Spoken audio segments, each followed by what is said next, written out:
And welcome into Tennessee Tuesday evening, August the 11th. John Blankenship with you. Jason Boshier is my co-host tonight, or maybe I'm Jason's co-host. We're going to swap it up a little bit this week, Jason. You did all the talking last week. I think I'm going to try to do all the talking this week. How about that? I love that idea. Way to go. We had a great show last week, and we do thank you for joining us, Jason. A great presentation on the life and the story of Sam Davis. And we're going to be talking a little bit more about Sam Davis tonight. There's an event coming up at the Sam Davis home. We'll tell you about that in a little bit. That'll be in a couple of weeks. One that was rescheduled. It'll be a neat event. So we'll talk about that coming up tonight. But first, before we get started, let's go ahead and go through our disclaimer. And the views and opinions that you hear on this broadcast are solely our own tonight, not those of the SCV, its GEC, division, brigades, camps, and so forth.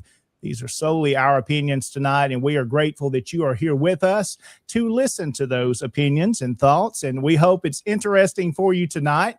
Got something special that I put together tonight, Jason, for our guests. We're going to talk a little bit about genealogy, and I know you would think everybody that may watch this program is a genealogist, and that may be the case tonight. But I found out just because you like history, you might not know a lot about doing genealogy research. So I'm going to share a little bit and maybe kind of a workshop style of things tonight. We'll talk about some tips and tricks, some things that have worked well for me, and some pretty neat discoveries and some things you might forget about that you should use to research your ancestors, or maybe if you're just doing history research in general, some good places you can go. So we'll talk about that tonight and walk you through some of those in kind of a workshop style setting. And of course, take questions along the way, and look forward to hearing from our viewers tonight if they've got tips and tricks as well. So we'll go through that in our second half of the program right after our first break this evening. So let's go ahead, Jason. I'm going to show some of the folks joining us tonight. And if you want to do the shout outs, how about that?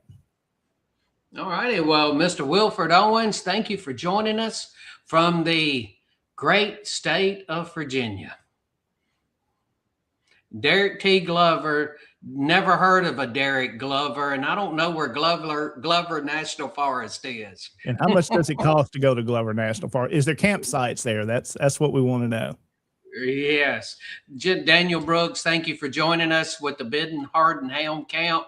1703 up in Kentucky. Thank you for joining us. Michael C. Hardy joining us tonight. Boy, he did. I tell you, Sunday night, he had a great episode. And I tell you, Michael C. Hardy on History, Sunday night, 7:30 Central. It's a great show. And he had a wonderful one this past Sunday. Absolutely. He always does. Chuck Roydhouse joining us this evening from the General Hatton Camp in Lebanon. Hope Chuck is doing well. And I know he sent us something in that we're going to be talking about a little bit later on. Remember, you can send items to us, things you'd like us to mention here on the show. And also, if you're interested in being a guest, talk about a topic or something your camp has going on, we'd love to have you on. And we'll share that contact information a little bit later on this evening. Yes, and we have Mr. Josh Dowdy joining us from the William B. Bank Camp number 34 in Gallatin, Tennessee. Thank you for joining us. Also from the 5th Brigade, the Mississippi Division. This may now we need to know for clarity exactly who that is tonight. Is that Moose? Is that Harrison, or is that somebody else under? Well, don't know if it's Harrison. Don't know if it's Forrest. So one of them is joining us. Yes, but we definitely have a Dawes in the house. That's right. And I think we all know a fellow by the name of Rich Garcia from the Gainsboro Invincibles, 1685. Thank you for joining us, Rich. He is our Tennessee Division First Lieutenant Commander. That's right. And Mr. Johnny Jenkins joining us from the General James H. McBride Camp in Springfield, Missouri. And Mr. Kim Hoffecker, thank you for joining us from all the way down Jacksonville, Florida, Kirby Smith Camp 1209. Absolutely. A few more here, Jason. There's several folks on with us already tonight.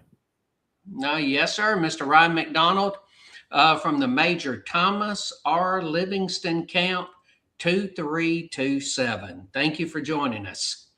Of course, our Kentucky Division Commander, Kyle Thompson, joining us tonight from just up the road. Hope he's doing well. He's ready for the show tonight. I hope he don't need maybe the coffee. I hope that'll keep him awake.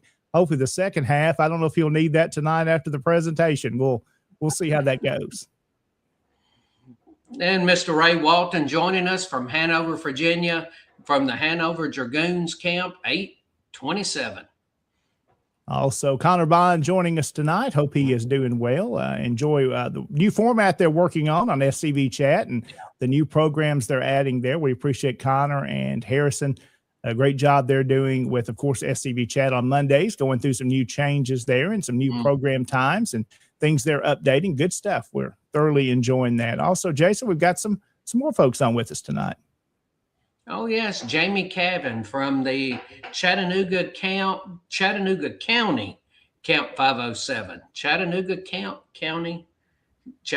County Camp 507. That's tough to say. Yeah, that's 3 C's there. That's hard to get together. David Daniels joining us also from Gainsboro tonight. Population 979. So David is, which number is he? Is he number 1 or is he 979? I hope David is doing well this evening. Let's see. Derek Glover coming here. You can camp with the bears, the rattlesnakes, the wild bar if you want to. And the wild bar if you want to. Yeah, there we go. Floyd Harvey joining us, of course, from the Keller Camp in Hot Springs, Arkansas. Good to have Mr. Floyd on with us tonight. Let's see. Also joining us, Mr. Joe Moore from the Southwest Brigade, the Missouri Division. Hope he is doing well tonight. Also, one of our sponsors, the museum at Market Hall, home of the Confederate Museum there. We appreciate them being on with us this evening from Charleston, and we'll be telling you more about that museum coming up. Let's see. We've got a couple of more to touch base with here tonight that are watching. Jason, who else we got? Anybody here ever heard of a fellow by the name of David Pope? He does the Douglas Southall Freeman show on Friday nights. And he says it's a beautiful evening there in the valley of East Tennessee. Longstreet Zollicoffer, Camp 87, has joined us. We're glad to have him with us tonight. Kyle jumping in too. Kyle is getting serious about this. I think he's wanting to do some sort of wrestling program since he now has him a new USB mic. Man, he is getting ready to go. And maybe we can get the Kentucky division to do a regular show. I think that'd be something good for Kyle. He can talk well. He can do a talk show. So maybe that's something we can work on there as well. Jim joining us down the road from our camp here in Humboldt, Camp 209. He's also our chaplain in the Tennessee division. Jason, a couple of more here. Renee Sullivan, thank you for joining us, Miss Sullivan. Sydney Lanier, Chapter 25, United Daughters of the Confederacy, Macon, Georgia. Thank you for joining her on with us tonight. Absolutely. Also, Ryan McDonald there joining us this evening. Hope he's doing well. Let's see a couple of more here we'll get in. Victor Smith joining us tonight from the Florida Division. Hope he is doing well tonight. Also, Daniel joining us this evening. And one more here for us tonight, Jason, that's joined us, Mr. Steve Reed from the A.N. Wilson Camp. He is now with us from Bethel Springs. I hope Steve is doing well this evening. So there's some of the folks that are on with us tonight. We'll share some more of those as you jump on this evening. And we are glad to have you part of this show. Now, we mentioned, Jason, a little bit ago, if folks would like to send items in for us to talk about during the show from your camps or your brigades or divisions or things in history in general you're working on, we'd like to share this information with you here. Whether it's that upcoming event or you'd like to be a guest on the program to talk about a topic, we would love to have you. The easiest way is to send us an email to that address you see on the screen, Tennessee Tuesday Podcast at gmail.com, or you can message me or Jason, and we'll be happy to get you scheduled to get you on the show and get your information out there. We focus mainly on Tennessee, but if you're outside of Tennessee and have things as well, or you'd like to be a guest, we'd love to have you on to talk about a topic. Again, just nothing to be scared of. You don't have to talk a long time. It could be a 15 or 20-minute talk and discussion. We'd love to have you as part of this show, or if it's something you've worked on and you don't want to just send us pictures, but you want to tell about that project. We'd love to have you on here to talk about it and promote and share what you do.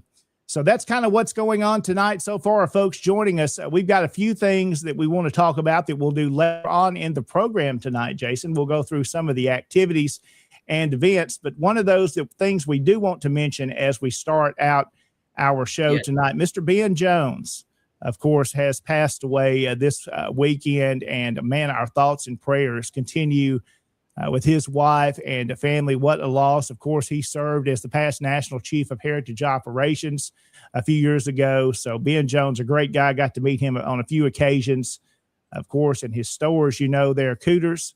And of course, you remember him from the program. We have all watched. Of course, it was a little bit before my time, Jason, when it was live, but I've watched all those reruns and sure do remember him and all the others from the Dukes of Hazzard. So we think about Mr. Ben Jones tonight as we remember him, and one that stood up for his heritage, also served as a congressman at one point in time there. So a highly thought of individual, just a great man. And we sure will miss him passing away suddenly of a heart attack over the weekend. Okay. I just knew that it was quick. I didn't hear what happened. I think he was 84. I believe that was right. Mm-hmm. Yeah, just a good guy. Again, got to meet him on several occasions. Just really liked him. Sure going to be a big one you missed there. And makes me want to go back and watch some of those old episodes there of the show. Mm-hmm. Of course, the General Lee there you saw him pictured with. That's one of those things that everybody knows what that car is when you see it. So it's good to see the media has shared of his passing, all the national media, all the local media stations, and have shared him in a very positive light, telling about his story. And that's so important in this time. And we're glad to see that. And sure, we'll miss Ben Jones. So our thoughts and prayers continue with his family here from all of us at Tennessee Tuesday and SCV Chat. And I know the guys have mentioned it as well. So sure we'll appreciate all he did for the Sons of Confederate Veterans. So there's kind of where we are to start out tonight. We're going to go ahead, I guess, and take our first break, Jason. Let's talk about our sponsors tonight, if you would, and tell about the folks that make this show possible. Then we'll take this first break, and we'll come back and have a little special presentation this evening. Tell us about our sponsors tonight, Jason, and how you can be one. Okay. First of all, I'm really liking the topic that we're going to have tonight because although I do love history and I do love looking through cemeteries and all of that, I'm not a very good genealogist. And that's the reason why when John said he wanted to do this show, hey, this is great, because every time I attend anything or listen to somebody, I always learn something. But getting to our show sponsors, and I want to thank our show sponsors. Without them, these shows would be extremely difficult to do. You can go to scvchat.com and go to Patreon, or you can go to patreon.com and go to SCV Chat, and you can join there. And that's one way to support us. For $2.50 a month, it is called the Feed a Moose level. Now, Harrison, when it was named that, Harrison was a broke, starving college kid. Well, now he is a broke, starving adult that's out of college, that is now on his own, but he has started his own business in marketing, which he's very good at. But it was called the Feed the Moose level because it's $2.50 a month. Then you go to $10 a month, and $10 a month is a real chathead level. You get to know a lot of things that's going on behind the scenes, such as when the shows they're working on, just a whole lot of information. Then you have the $30, which is a month level, which is the merchandise level. You get the same thing behind the scenes, but then every so often, 3 months, 4 months, you get something special in the mail. And I've gotten stickers, I've gotten the coffee mug with SCV Chat on it. And according to Harrison and Connor, it's things they don't get. But I get something every so often for that. And then there is the very special level. That's the $80 a month level. And those people sponsor an entire show. And do you want to start with Dr. Chris Cummings? Let's do so tonight. Dr. Cummings, of course, is a specialist in treating knee pain. He's based out of Oxford, Mississippi, a longtime SCV member as well. Dr. Chris Cummings is available for you. You could call him at 978-444-2273. Again, Dr. Chris Cummings, one of our sponsors tonight here on Tennessee Tuesday and SCV Chat. Longtime sponsor, and we sure do, Jason, appreciate him. Yes. And now we have 31st Regiment Engraving. And this is Todd Terry out of out of California. In fact, he's the California Division Commander. And he has some great merchandise on here. And it is custom engraved artifacts, but merchandise, custom engraved Southern themed merchandise. If you see Harrison and you watch the other shows, you know he talks about his wristband that has to his ancestor.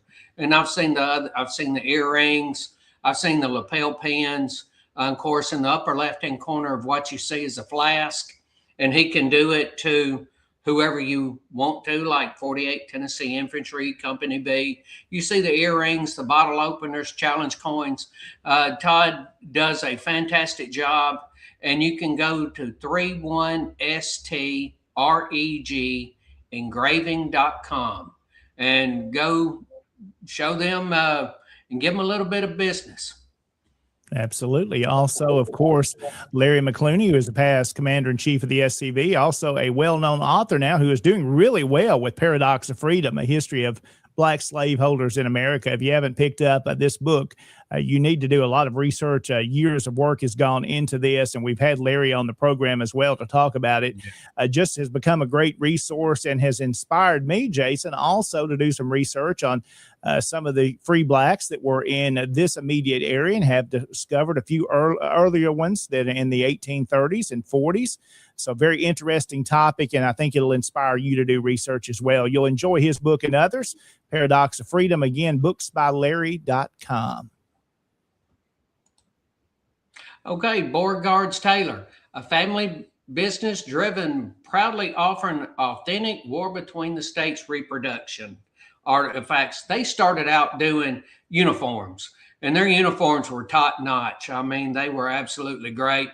They don't do as much of that now, but they still have several pieces. Contact them if you're looking for something special or unique, and see what they've got in your size.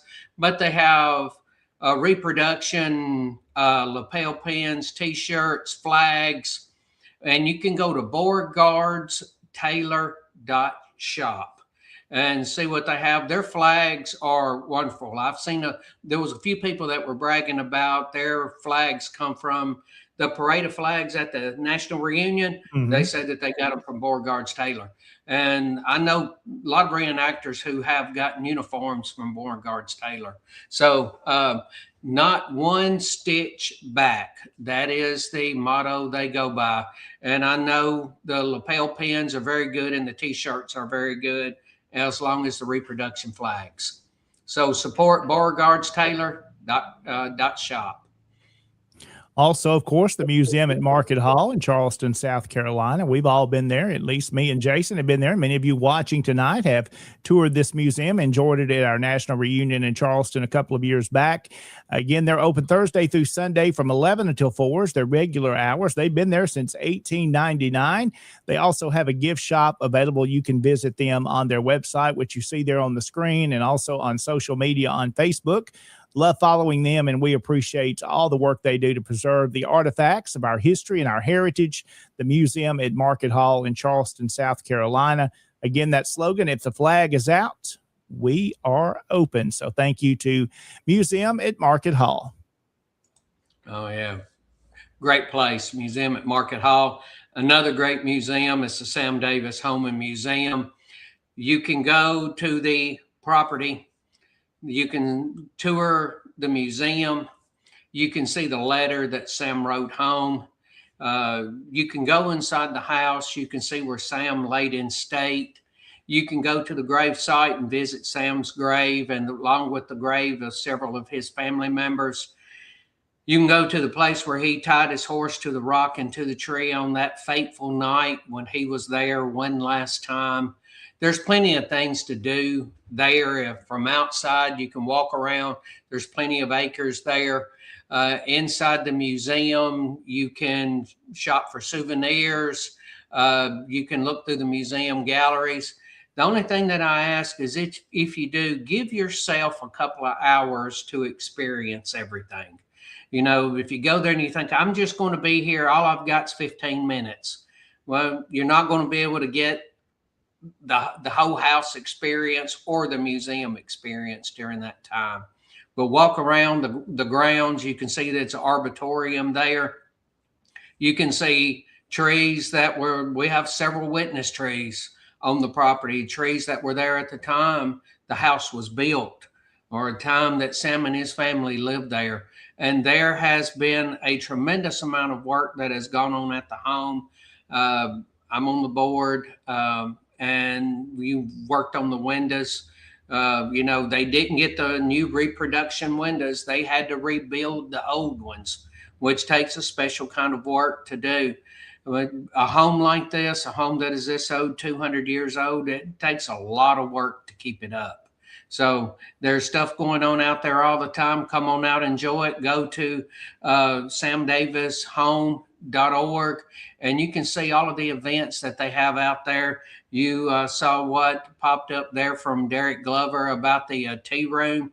They have a Toddler Tuesday. They have a lot of things going on out there. So go to the Sam Davis Home and Museum. All right, Jason, we thank our sponsors tonight. We'll go ahead and take this break. We'll be back in a couple of minutes and have a program and a presentation. We'll talk genealogy in a workshop style form tonight, some tips and tricks, and also some neat discoveries I found over the years and close to 30 years of research now. I love that stuff, and we'll have some good discussion. And you joining with us tonight, we do thank you. There are several other comments. We'll jump back in with you when we get back right after this. There is a place nestled in the rolling farmland of southern Middle Tennessee. A home constructed in 1837, nearly lost to the ravages of war. Saved by a servant and a Confederate general. A place where families loved and lost. If walls could talk, what stories could be told?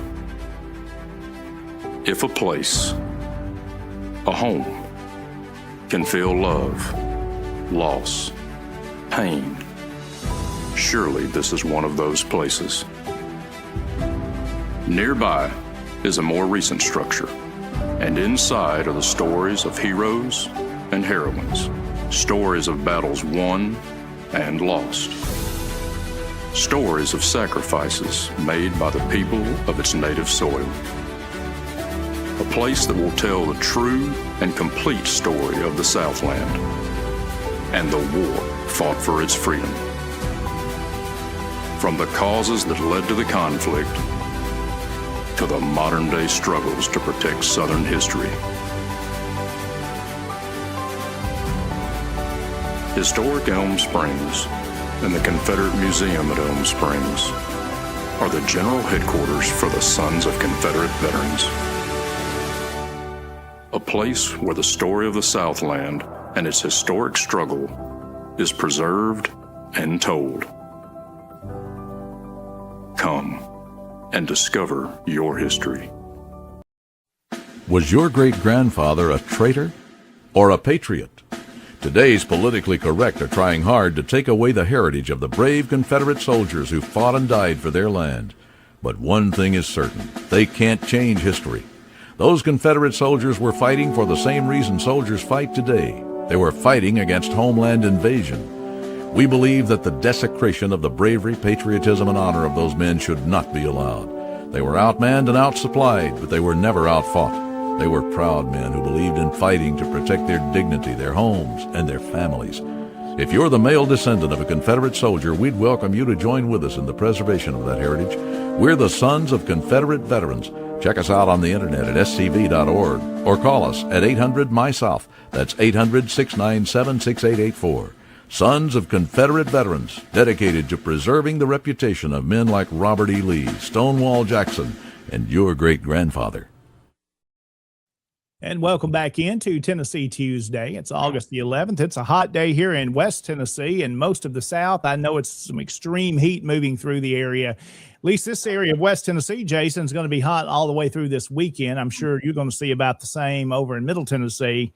Ready for some cooler days, and it's hot in this office tonight. So if you say, why does John look like he's out of breath? It's because I'm a big old boy, and it's a hot room tonight. So it's not nervousness, I promise.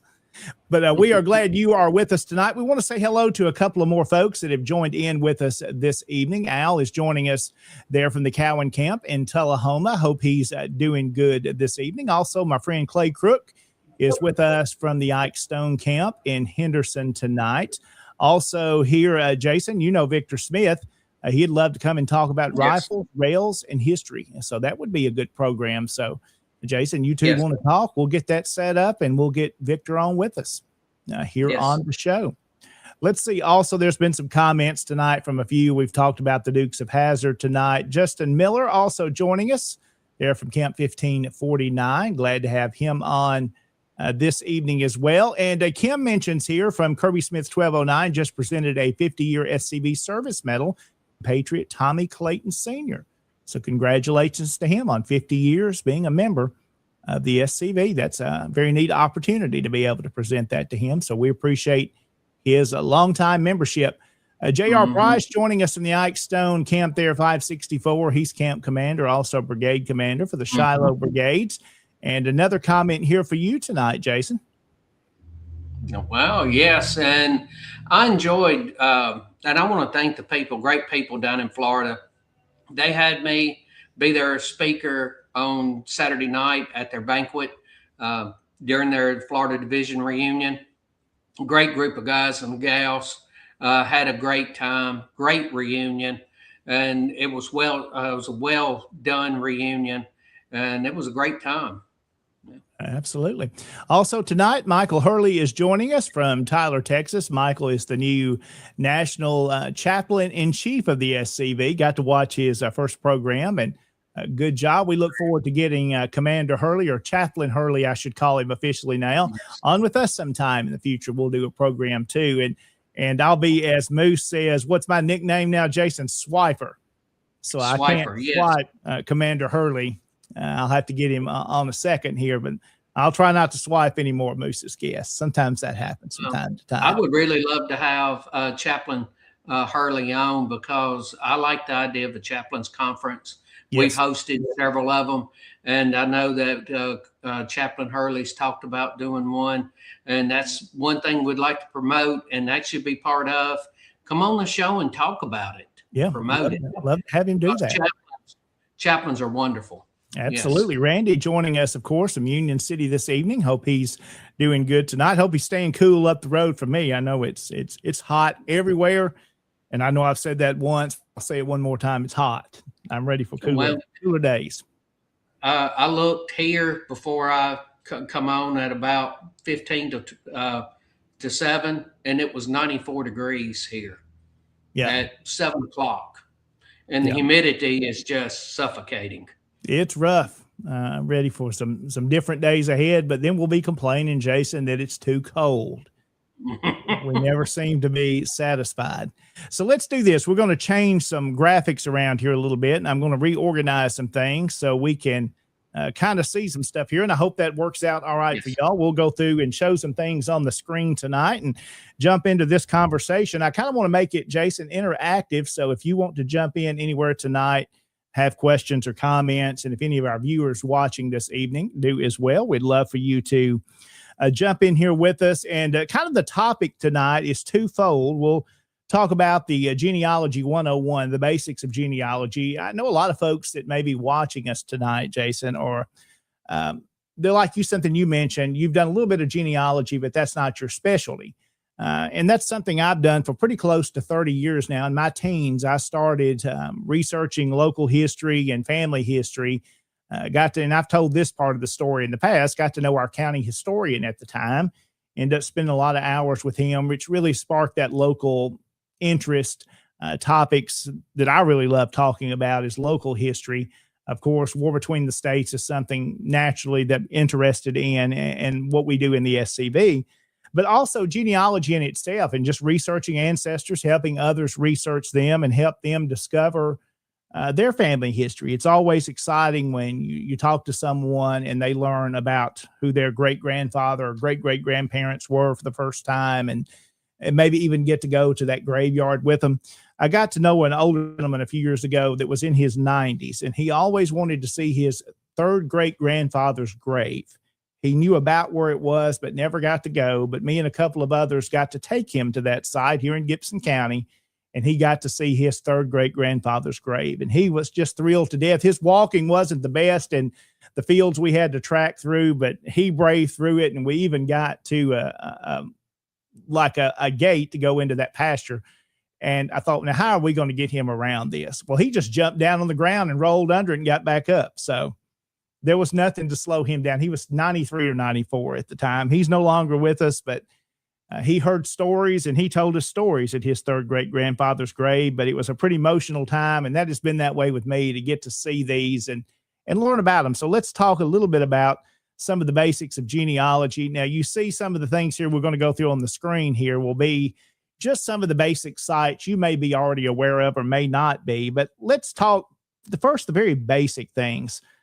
What is genealogy? Well, it's more than just collecting names and dates. When genealogy to me really became interesting, Jason, is when I connected to it personally and found a story about maybe somebody I knew a little bit about, but learned more about them through research. And we have the photographs of our ancestors, and you can see here some behind me on this table, or a couple of mine. Having a photograph of them makes them that much more connected to them. But once you start to learn their story, and not just their birth and death dates, but where they lived, how many kids they had, and then you learn about those kids that may have not survived to adulthood. And then you start to get stories that come in. It really makes genealogy interesting, and not only for your family, but then you start to branch out beyond your family, and you learn how you're connected to other people, even in your local community. And I know many of us, if I'm in this way, Jason, you're that way. You've lived in that local community all your life, and your ancestors have been there for a long time. So you start to connect with other people in the community that you've known. And one of those neat things to me has been discovering cousins that you didn't know were your cousins, people you went to school with, or and we're talking about distance. They're still first cousins, but they're 5 and 6 times removed from you. It's really neat to make that connection, and I've got to do a lot of that over the years. And there's always something new with genealogy to learn. Just when you think you've got all of it solved and you found everything, there's always something new to come about. Now, some folks, Jason, like to do the basic genealogy. They want to know who their grandparents were, who their great-grandparents were, where they lived, where they died and buried, and that's all they want to know. They're good with that. But then some like to go a little deeper. They like to learn everything they can about them. And a good example is an ancestor of mine who is my Revolutionary War patriot. He lived in Wake County, North Carolina, until he came to Gibson County in the mid to late 1820s with his son-in-law and also his son and 2 daughters. They end up settling here. Well, he died here in 1836. So he's buried somewhere in an unmarked grave. Now, you look, that's 190 years ago when he died. You would think you would not be able to find anything about him besides he was in a census record and he was here. Well, you can really break this down, and we will tonight, some of these records where you can find information about these ancestors.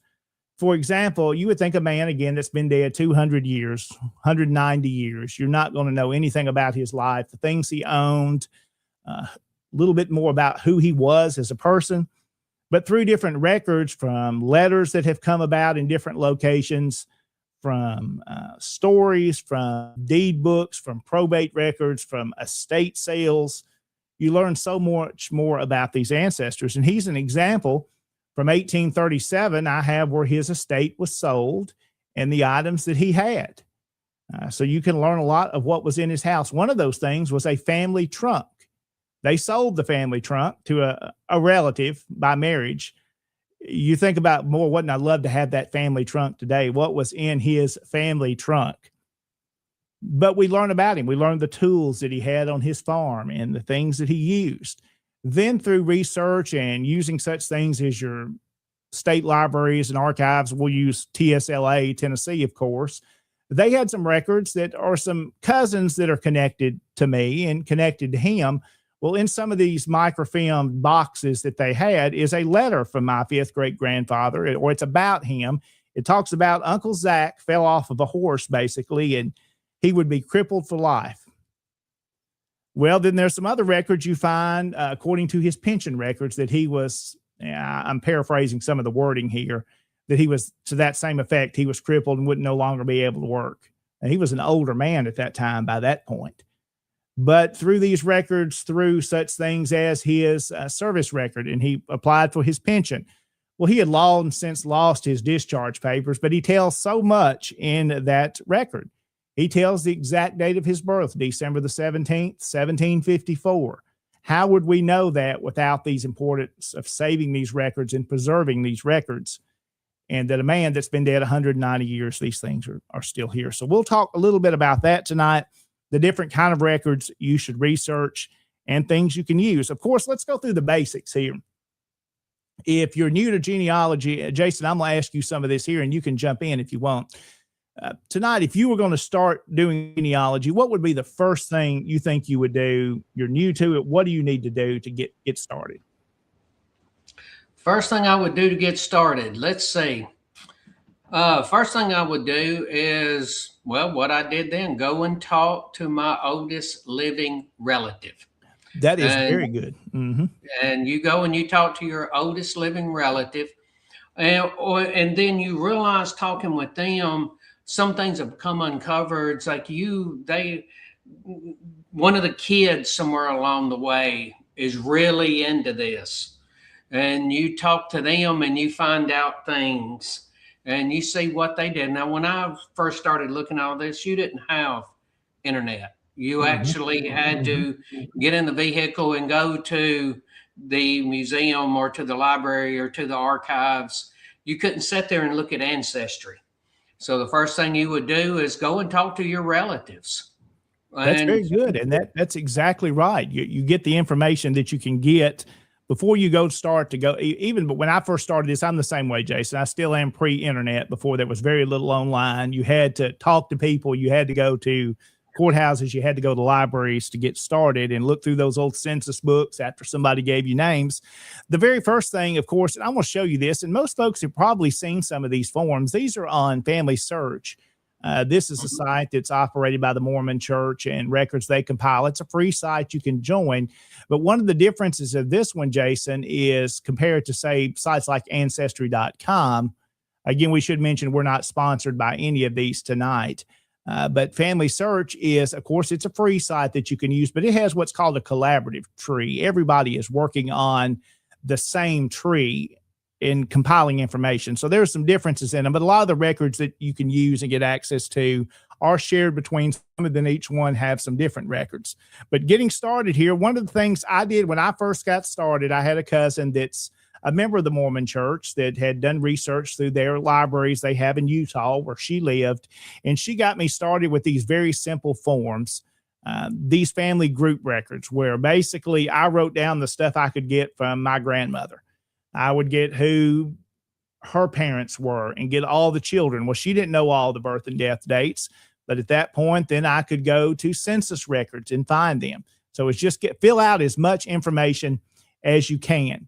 And then there's a couple of others on here, and this is free. This family group record, this is the same one. Really, the form I don't think has changed in the past almost 30 years because it looks like what I got started with, just filling out this basic information of what you know. Take it to your grandparents and sit down and fill these things out and get started that way. That's the easiest way before you really get into the sites and get digging, do the very basic things. Now, of course, we'll get into the Ancestry and the other sites that are out there momentarily, but remember, not everything is online, and I need to stress that a lot. Ancestry can get your basic stuff, and you will discover things, but remember, you still need archives. You still need local historical societies. You still need to work and network with other researchers and genealogical societies that have access to records that are not online. And let's show a couple of these things here tonight. I'll use our Humboldt Historical Society for an online resource that I've got a few things on here that you're probably not going to find on some of these other sites, like a history here of the local Methodist church that's going to have names. So you may search and you may say, oh, I'm related to the Clements, and you see a name you recognize. So keep places like this in mind, your local historical society sites that are not part of these big research companies. That's a good place to look. Also, never forget about those records that are found in your local courthouse. And you may say, well, John, that's all been microfilmed. That is not true. I serve as our Public Records Commission chairman in Gibson County, which oversees our county archives.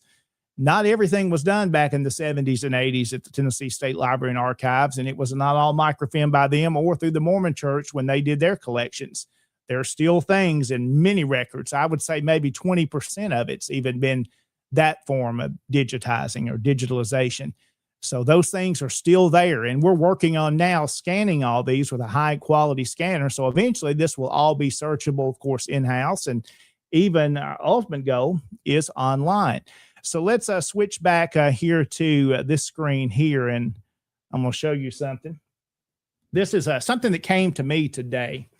Well, I've had a little bit, but this record book here, this is the things your local libraries and genealogical societies and museums will have.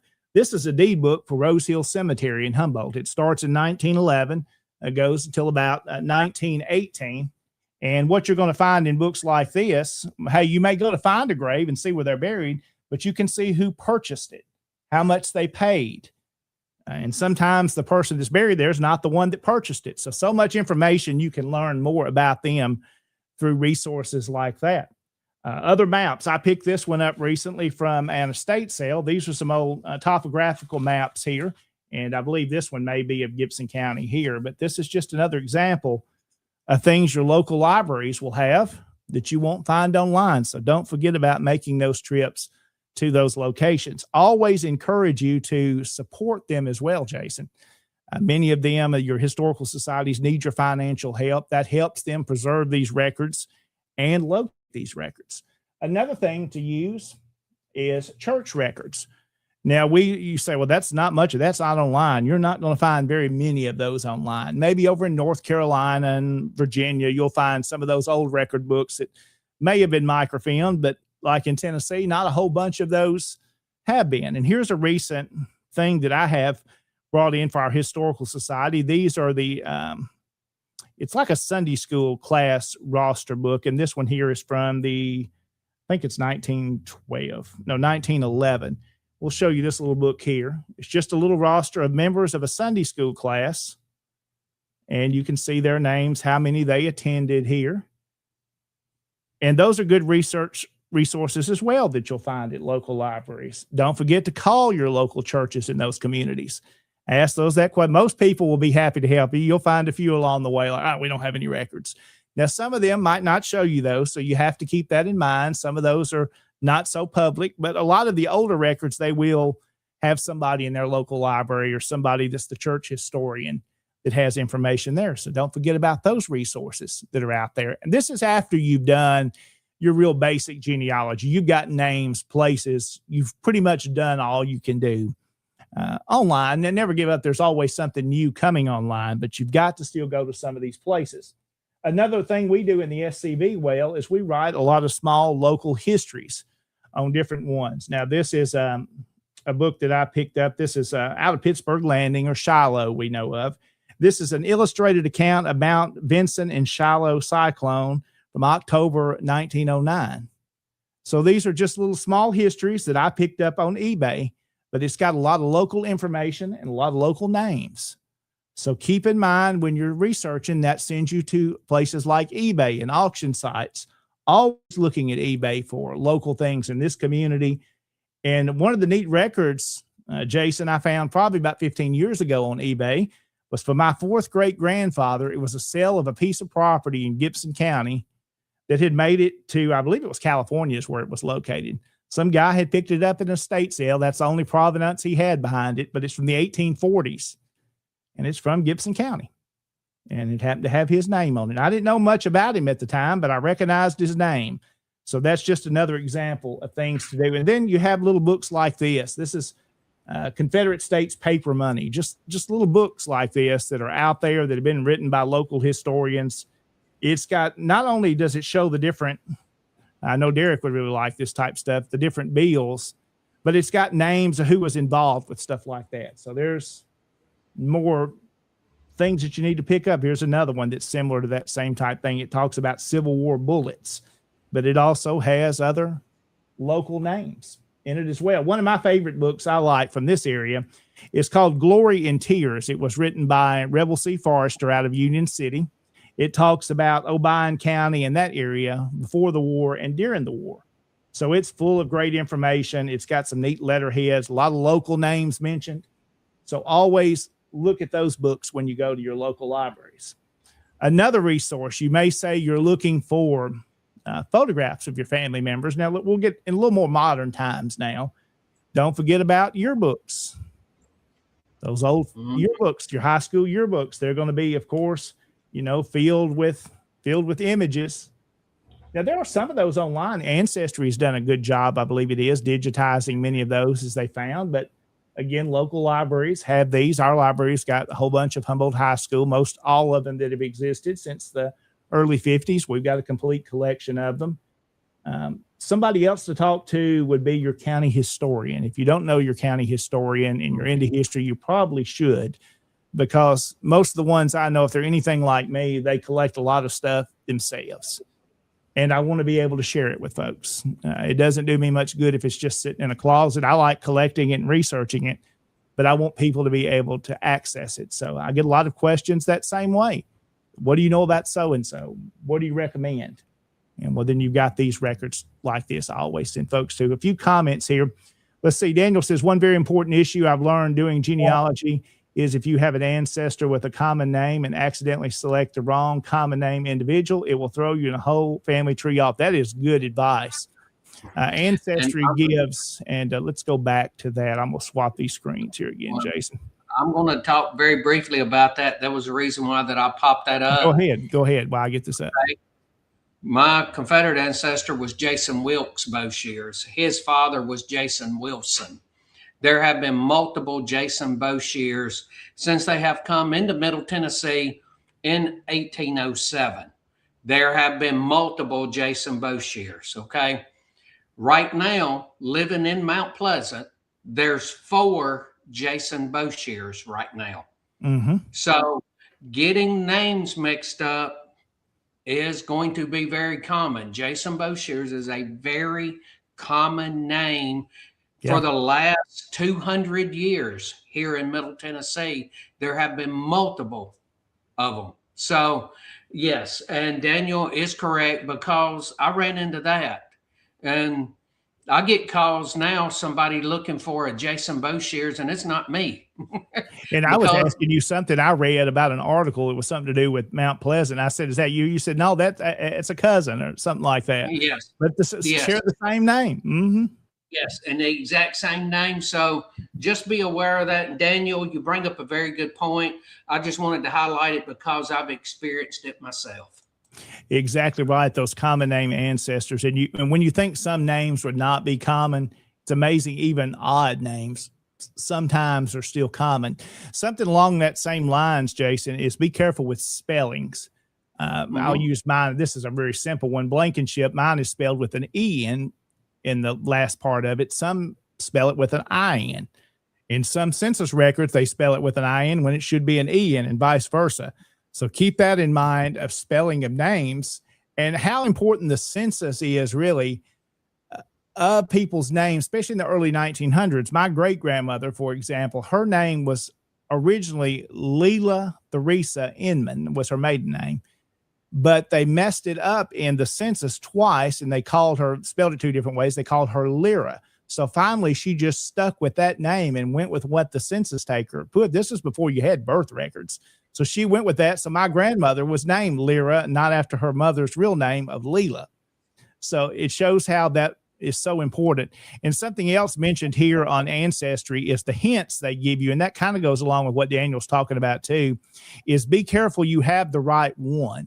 Because sometimes you find the wrong Jason Bowshears in there and you connect it that's so-and-so's father, then everybody else connects to that. And I think of some ancestors I've got now that people are doing that on Ancestry. Like, I know that's not the right person. I've done the research and got the documents to prove it, but some are not going that deep. They're just saying, oh, well, that hint says that's the right person. That's not always. And then records that it gives, well, it may say this George Savage that lived in Decatur County, Tennessee. Well, it connects some record from Massachusetts because the name looks similar. And so you got to be careful. Don't just attach those things to your tree. And he mentions there, David Pope, the spelling is very important there too. That name Gallagher and that Gallagher, I've seen that name in one of my ancestors, this Zachariah Shaw, one of his, I know this is a whole side story. This is the historian in me, is a name one of his friends he served with that verified in his petition for his pension that the only person could attest that for sure he was in there was this Mr. Gallagher, I believe is how he spelled it, like that first one, in South Carolina. So it just shows you got to watch those names, but if you research them, you'll find out it's spelled multiple ways. Mm-hmm. So keep researching those names. And if you're starting in your census, let's kind of look at census records a little bit. Something you've really got to watch there is if you get, let's say you're in 1860, you look at Jim Smith. Well, you found Jim Smith in 1860. You know that's your second great grandfather. Well, then you don't find him in 1870. I've had this happen on many occasions. Start to look at the neighbors. Let's look at 1860. Who lived around Jim at that time? And then when you go to 1870, look at some of those other names, search them. And sometimes you'll find your ancestor still there. Maybe it has to do with the indexing or the transcription, and he's still there. But always look around at the neighbors, and they may be living with somebody else in the area. Again, that spelling could be wrong.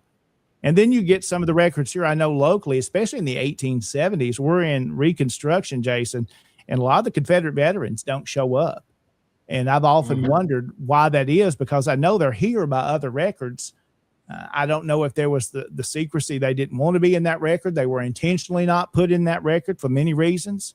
But we know several in southern Gibson County. They're here in 1870, but they don't show up in the census. So that's why these other records are important, like at the courthouses, what you can find there. Let's see, we've got some other folks joining in tonight. I see Mr. Bernard there, the division commander from Arkansas. Good to have him on with us tonight. Appreciate Mr. Skip joining us. Let's see, public libraries often give free genealogy classes that teach anyone who wants to attend. That's exactly right. We do some of those here. I've done them from time to time, and it's really fun to really help someone get started in this, and then to see that passion build up into them. It's just like a never-ending thing. I could research for hours and still never get it all solved. Mm-hmm. So let's look at a couple of other things I want to mention just to kind of put out there to you that you may need to check on. I saw it mentioned in the comments earlier, Family Bibles. If you have any of those, make sure you look at those genealogy pages in them. They'll give you very good information on names, and then you can compare dates to things. Sometimes you'll find different dates. You have to determine which is maybe accurate. So yeah, Daniel also had that. They're very good and have that family tree in them. Don't forget about old photographs. Something, Jason, I've had in groups of family images or information, genealogy information written on the back of the images. Like this is Bob. He was the son of, and his grandparents were this. I mean, that's great. So keep those things in mind. Funeral programs and obituaries. Obituaries are always a great source. That takes you back to old newspapers. If you have access to them in your local community, whether they're microfilm, the originals, or they're digitized online, sites like we'll use here, of course, I use all the time is newspapers.com. You may think, well, what could they offer John in Humboldt, Tennessee about him? Well, a lot. Almost every week there is something mentioned about Humboldt in the Nashville, I believe it was the Banner, and then in the Daily American, I think it is. Every week there's something that was sent in or they pulled from the local paper here that they reference.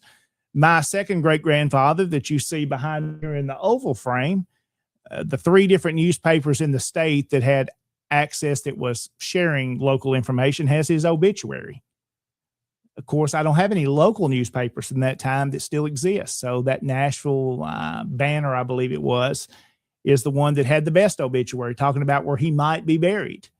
So there's another resource. Remember newspapers and those funeral programs. I've got many, and you may be the same, Jason, or some people don't keep all these things, but I keep all of it because you've got family members' names signed in it. And a lot of times I've got a couple, this is Aunt so-and-so.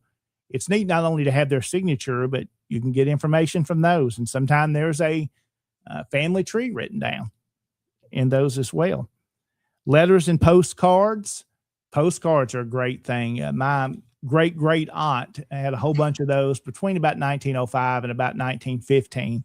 they wrote back and forth a lot of time here in West Tennessee. So you get beyond the dates they were born in this, died in this, you start to get personal information about them. You start to learn what they liked and where they went on a trip. And it's pretty neat to see some of those funny stories about those early cars they were driving, how they didn't make it from Crockett Mills to Union City.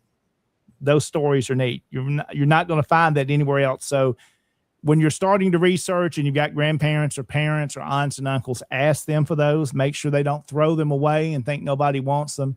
They're a great resource to have. And if you can get them digitized, that's something most important, is digitize all this stuff and have it backed up. And we'll talk a little later on some ways to do that and preserve these records beyond your local hands. Also, marriage certificates are another great resource. You'll find a lot of those online, but sometimes it's still good to go back to the local records. One that recently I've started researching on here, Jason, and I'm going to drop back out of this screen here, is after Larry McClooney's book, Paradox of Freedom, it got me a little interested in some of the local blacks in this community and pre-Civil War and those that may have been free in this area. And there were several in Gibson County. And one I recently came on was a free person of color. It's written on their ancestry certificate. I found a microfilm version of that. And it says that this is in 1859, and his lady he married was also a free person of color. So I said, well, I'm going to go to my archives. They have the original certificates there, and then get a high quality resolution image of that. And how neat that is to see, because there's someone that signed and said, hey, I'm saying these two black people at this time are okay to marry. So you get a lot of names, you learn about people around them. And that's just another reason that marriage certificates are so much. You find out many times who was the person that married them.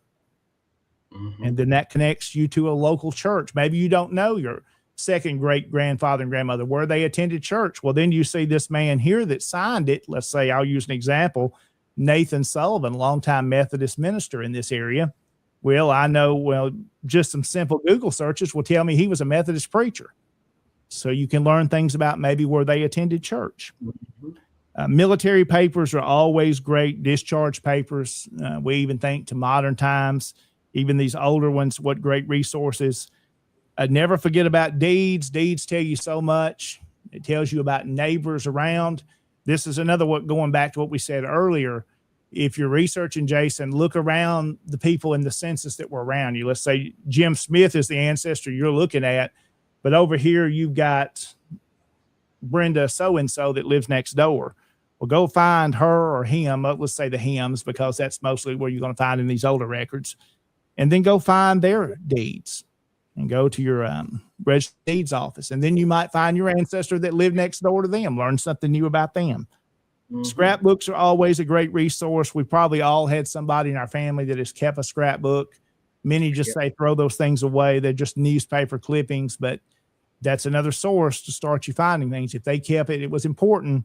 You're going to learn something about your ancestor, and they've probably stuck other things or made notes in there. So scrapbooks are important as well. An interesting one to kind of share with you, a story here, Jason, as we get ready. I'm not going to go too much longer. We'll get ready to wrap up just shortly.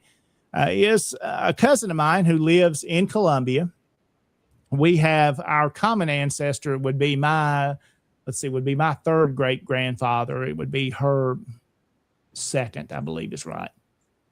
So I have a photograph here, and I'm not sure who it was. One my grandmother had in her collection. We knew what side of the family it came from by the box that it was kept in. That's another reason to keep stuff together, because that can tell you something by what it was with. If it's been in that box since the 1940s, there's a reason why they were kept together. Don't separate them out until you learn something about them. So that image is in there. I'd met these cousins several years before, and we knew how we related. And I was sharing through pictures, and this is as digital stuff becomes a little more available 20 years ago, and scan this image and email it to her. I said, and with a whole bunch of other ones, do you recognize any of these people? Do you have any of these pictures? And the first one I sent was this one. She said, I know exactly who that is. That's my second great grandfather, or my great grandfather. I said, oh, well, that's James Madison Jewell. Yeah, that's exactly who that is. I said, how do you know that's him? Because there's no name written on it. She said, well, and then she took a picture and emailed back of one of those oval frames of an image of this man hanging on her wall. So we know exactly who it is. But what is so neat on the back of my original small CDV image, it's about that big, says bust of man on the back, that they were duplicating an image. So the one she has is made from my original image because hers is the bust of that man, that same image. Now, these two families have been separated at this point for more than 100 years. I have that original image. Her copy was made from my original image 100 years before. And it just shows how important it is to share your images with each other that you might not think you can ever identify. And that way we were able to identify those and others that I'm like, I have no idea who these people are, why they're in my collection. Well, then they're her closest relatives. Because most of the time you didn't keep pictures of your own people. If you had them made, you gave them to somebody else because it was a big deal to have an image. I think of like these little daguerreotypes that are here behind me. They didn't hang on to them themselves. They gave them to someone else because that was, now we take pictures all the time of everything. It was a big deal to have photographs. Now I'm grateful, as we've talked before, to have so many of ancestors that have been able just to be in our collection. Someone somewhere thought it was important to keep all these. And I'm glad, I wish they identified them all and said who they were.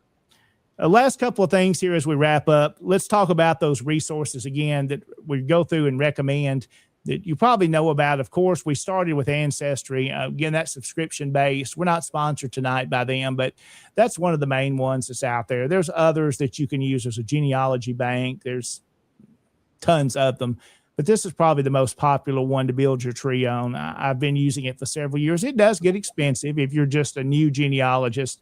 Don't do it a lot, but if you become really serious, you'll use it all the time. Let's see here. The tail, through the Tennessee State Library and Archives. They have a lot of online records for Tennessee folks. Absolutely. If you live in Tennessee, you'll be able to access the Tennessee State Library and Archives pays for tail. That's Tennessee Electronic Library. You'll have access to census records and a lot of other things on there too. There's some newspapers on there as well. So make sure you just search tail, if you will, you'll find it. Let's see. Also, I see Daniel Brooks has another comment there. Search the internet for a possible last name history book. That's true. And I've got some of those too that I have found through family history that maybe just has one or two. I probably paid $65, $70 for a book just to get one name and one tidbit of information. If you're serious about this stuff, you want to have that information in that source. Sources are very important. Document your information, where it come from. We've all been guilty of having something or researching it, not writing it down where it came from. We refined our own discoveries and have no idea where we found it. That's not a good feeling when you need to go back and find it again. Well, where did that come from? Make sure you document these sources. As we go through again, Ancestry, Fold 3, we probably all use that in the SCB or somebody you know has to get access to military records. My personal opinion, it's a hard site to search. It's not the easiest search engine built into it. But once you start to get familiar with it, you can find things pretty good. When you're doing, of course, War Between the States, you're looking at your Confederate records. Look at those other people that served in those companies. A lot of times you'll find them. You may even get a little bit of information about them, maybe how tall they were, their complexion, their eye color, hair color. Sometimes some of that's included. Where they enlisted at. Very good information, especially when you can't find them in census records, maybe where they lived. Again, we mentioned newspapers.com. That's got a great search engine that's always being updated, Jason, all the time. And you'll find really good information. You think it might not be useful, but all these larger newspapers, especially in Tennessee, shared the local community news. That was important to get that out there. I promise you'll find something good on newspapers.com. You've got Chronologically America, which is a free one that's done by Library of Congress. Has a lot of the same newspapers, but not all of them. And there's a few other newspaper sites out there as well. Some free, some paid. Of course, we mentioned Family Search. That's a free one to set up with. Just remember, that's a collaborative tree. I mostly use this one just for record access. You may not know that they're starting, some are fans of AI, some are not fans of AI, but they've done some really neat things. And a lot of it's still in beta testing, where many of their microfilmed images they've digitized and uploaded, especially old newspapers. You can start to see those show up in the search engines better. So set you up a Family Search account. That's not going to cost you anything. One I use daily is Find a Grave. I'm sure you've used that, Jason. You can contribute to it. I've learned so much. I found images of people that I've looked for. I like to contribute. If there's cemeteries that don't have pictures of the tombstones, you can take those on site, upload them later. Just a great research database. Look in the local cemeteries. Look at the people that are buried there. Most likely you'll find another relative close by. Again, I gave you those forms. Again, you can find those all through Family Search or other sites. So that's just a few, and one to not forget about, Jason. In recent years, I have learned so much from one we love and hate at the same time is Facebook, of the social medias. I have found so much through the different groups and the historical societies that have shared a lot of their local databases and information and photographs, that it's just what a resource that is, and it's searchable, and you can go back and find things. So keep that in mind. Those things are out there, but always remember to give credit where you get things. If you share images, credit where they came from. Don't rip off people's images. We've all been there, probably had that done. Sometimes we shared some we don't know where they came from, but if you do, you need to give credit. That's important. When it's not talking about the legal side, it's the respectable thing to do. And I'll close this conversation. We'll take a break here and close out the show tonight with this little book here. This shows you why you should never stop looking and researching and thinking you're never going to find things. This little book here, this little photo album, a lady sent me a message. I've probably been close to 5 years ago now. She found me through the Humboldt Historical Society, and she says, I've got a little photo album that you might be interested in. I think it's connected to your town. And let me answer this question here, a comment from Daniel, then I'll tell you about that. Double and triple check other people's work. Absolutely. People copy information wrong. Yeah, you better research it yourself. It's good to get it and save it and look at it. I also have a family tree on Ancestry. You can create multiple ones that are private that the public can't see. So that's just my place to try theories. Maybe attach some of those records that I'm gonna go back and look later. So there's ways to do it that it's not public, but be careful with some of those public trees. And the ones that get me the most, Jason, you've probably seen some of these when somebody's father was born after them. Like, that is definitely not correct. If the father was born in 1850, the son was born in 1820, something's not right about that record. Or you share an image that's obviously something from the 1930s or 40s, and you say that's an 1810 image. Like, yeah, there wasn't photography then, so that's probably not them.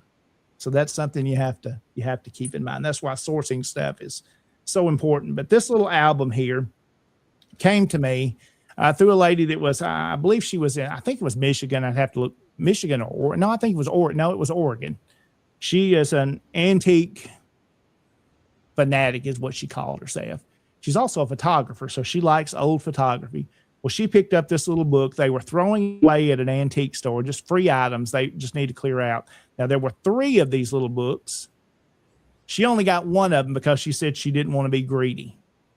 Now I'm like, well, I know they were all of the same family. Why didn't you get all 3 of them? Well, she did go back and the other ones were gone. I'm hoping I'll find the other 2.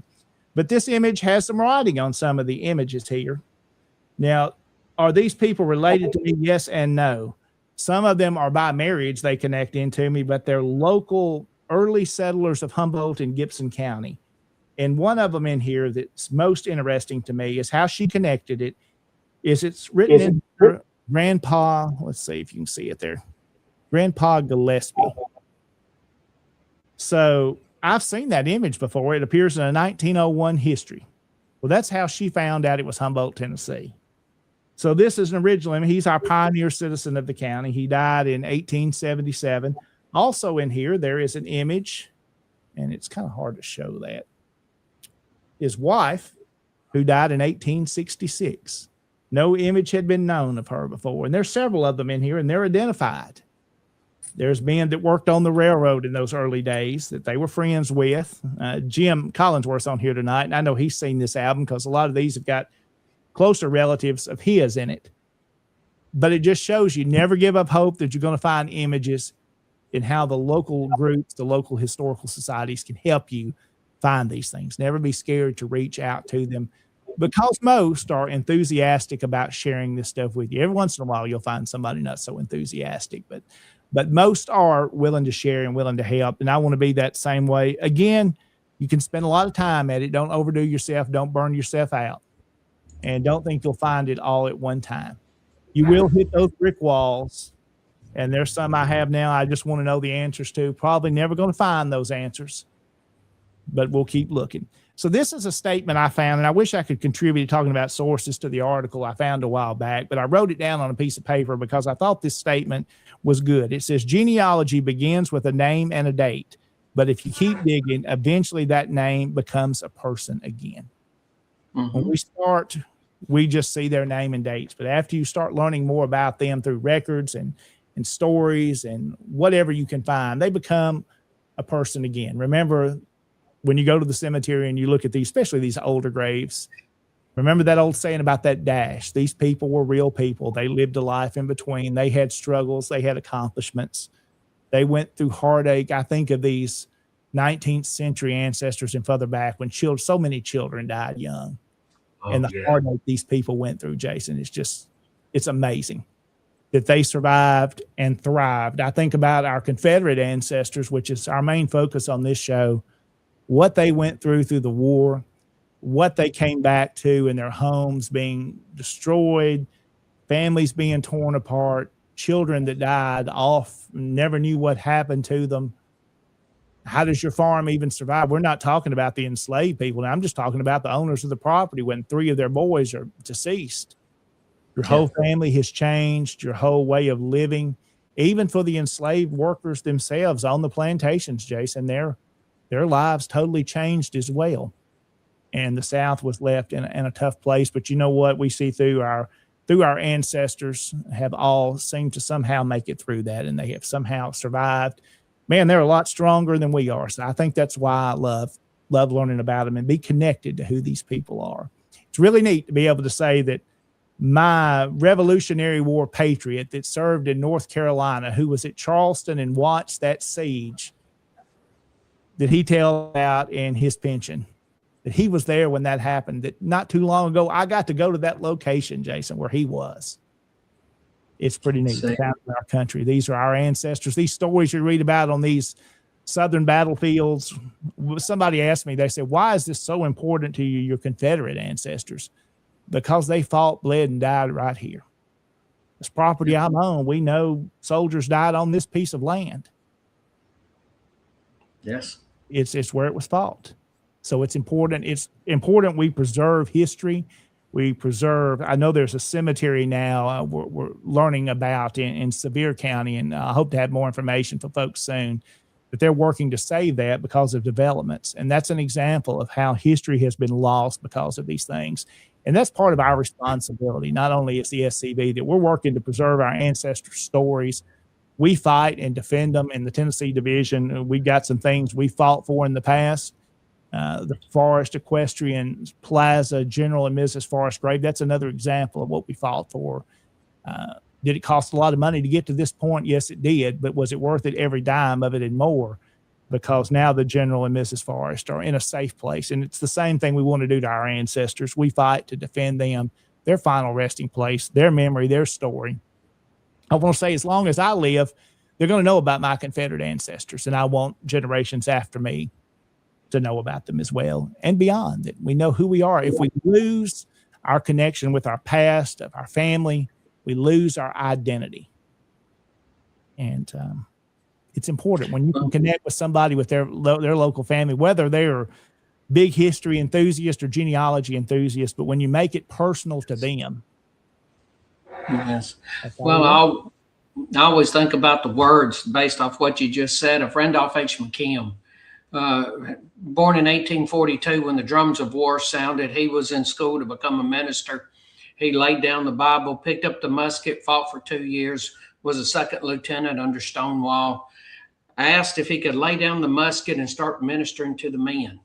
And that's what he did. And many years after the war, and he spent the remainder of the war in the field ministering to the men as their chaplain. He was in the field with them. He prayed with them. He had this to say many years after the war: nothing is ended until it is forgotten. And as long as we are still talking about, I said all of that to say, you know, what kind of man said this? And for him to say, and he's right, when we say their names and you're going through this, and we've all done it. Well, I have. I'm not going to say everybody's done it. I have come across a name and I find out that they're buried here in Murray County. I got to go find them.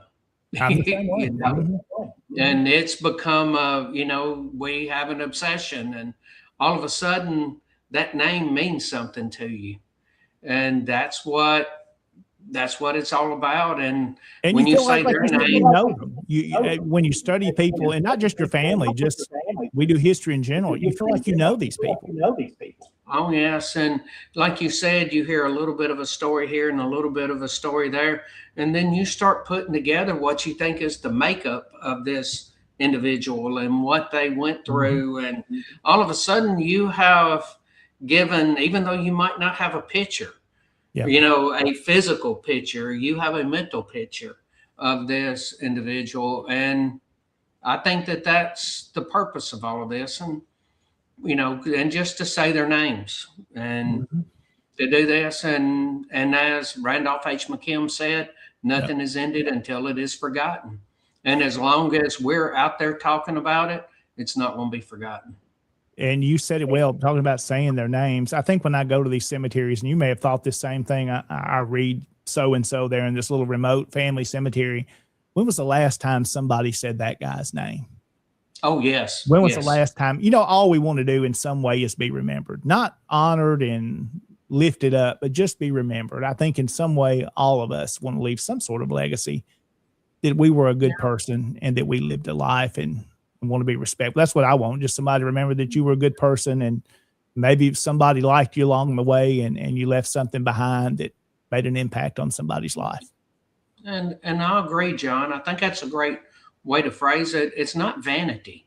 It is how you go and you want to visit the graves of your great-great-grandfather and all of this. Well, you're going to have a great-great-grandson at some point.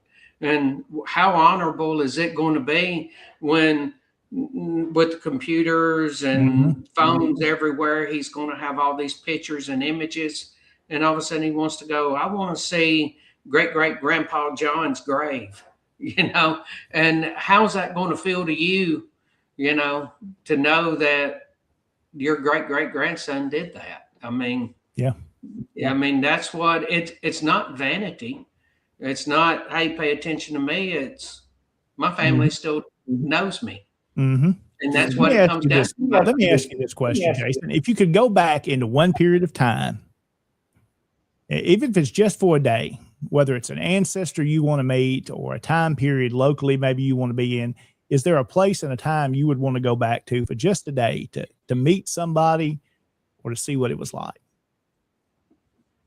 Okay, well, have you ever thought about that?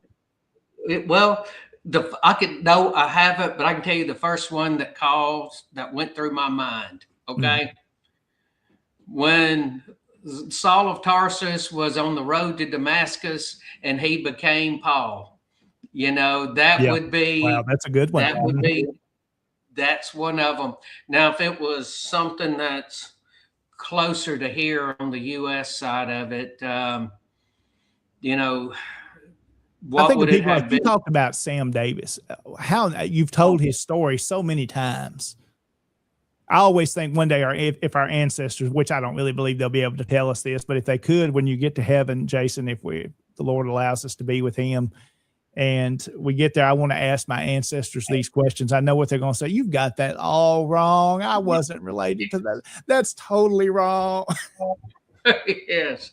You know, I just hope Sam doesn't come up to me and go, well, there's a few things you got wrong, old boy, you know, and if he does, I want him to correct me, you know, but can you imagine what it would be like to be there on the day of the execution or to be able to witness them capturing him down at Minor Hill? What would it be like on the morning of, you know, November 30th of 1864.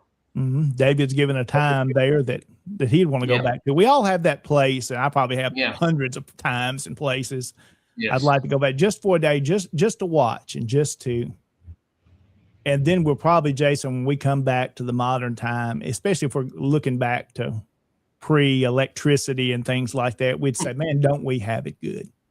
Don't we have it easy compared to these, our ancestors and these pioneers that settled this area of West Tennessee and your area in Middle Tennessee? When they came there, Jason, there was nothing. Oh, yeah. Think about it. And they built families and built livelihoods. Are there people like that left? I don't know. Sometimes I wonder. We know, and John, I'm glad you brought that up. Think about it in this one sense. All of us tie ourselves to either Revolutionary War, War of 1812, war between the states. You attach yourself to all of that. Put yourself at Kings Mountain on that day. Oh, yeah. Now, what if you, all of a sudden, you're not going back there to visit, but you're back in that time for one day or 1 week or 1 month? Yeah, and you've got to survive.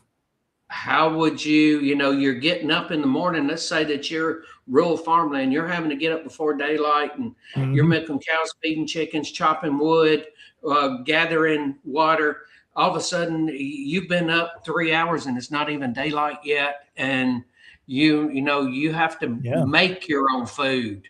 You don't drive through a McDonald's drive-through. If you were, let's just put it this way. What if you were gone to that town for 1 week?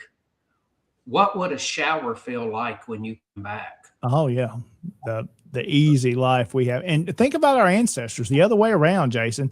If they can, I think about the ones, if they came back to Humboldt, Tennessee from the founding days, the 1850s, would they even recognize this area? Would there be things they know, like what happened? Yeah. Yeah.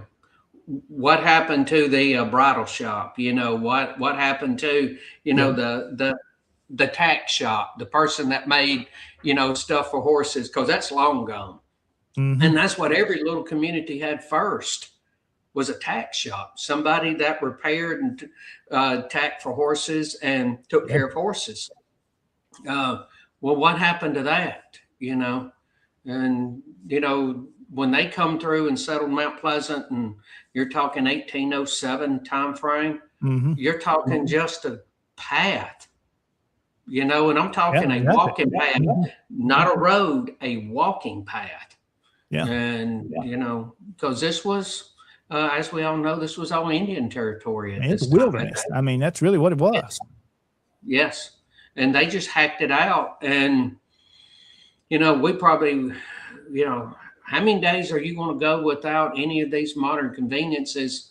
If they were to leave their time and come here, they could adjust to that.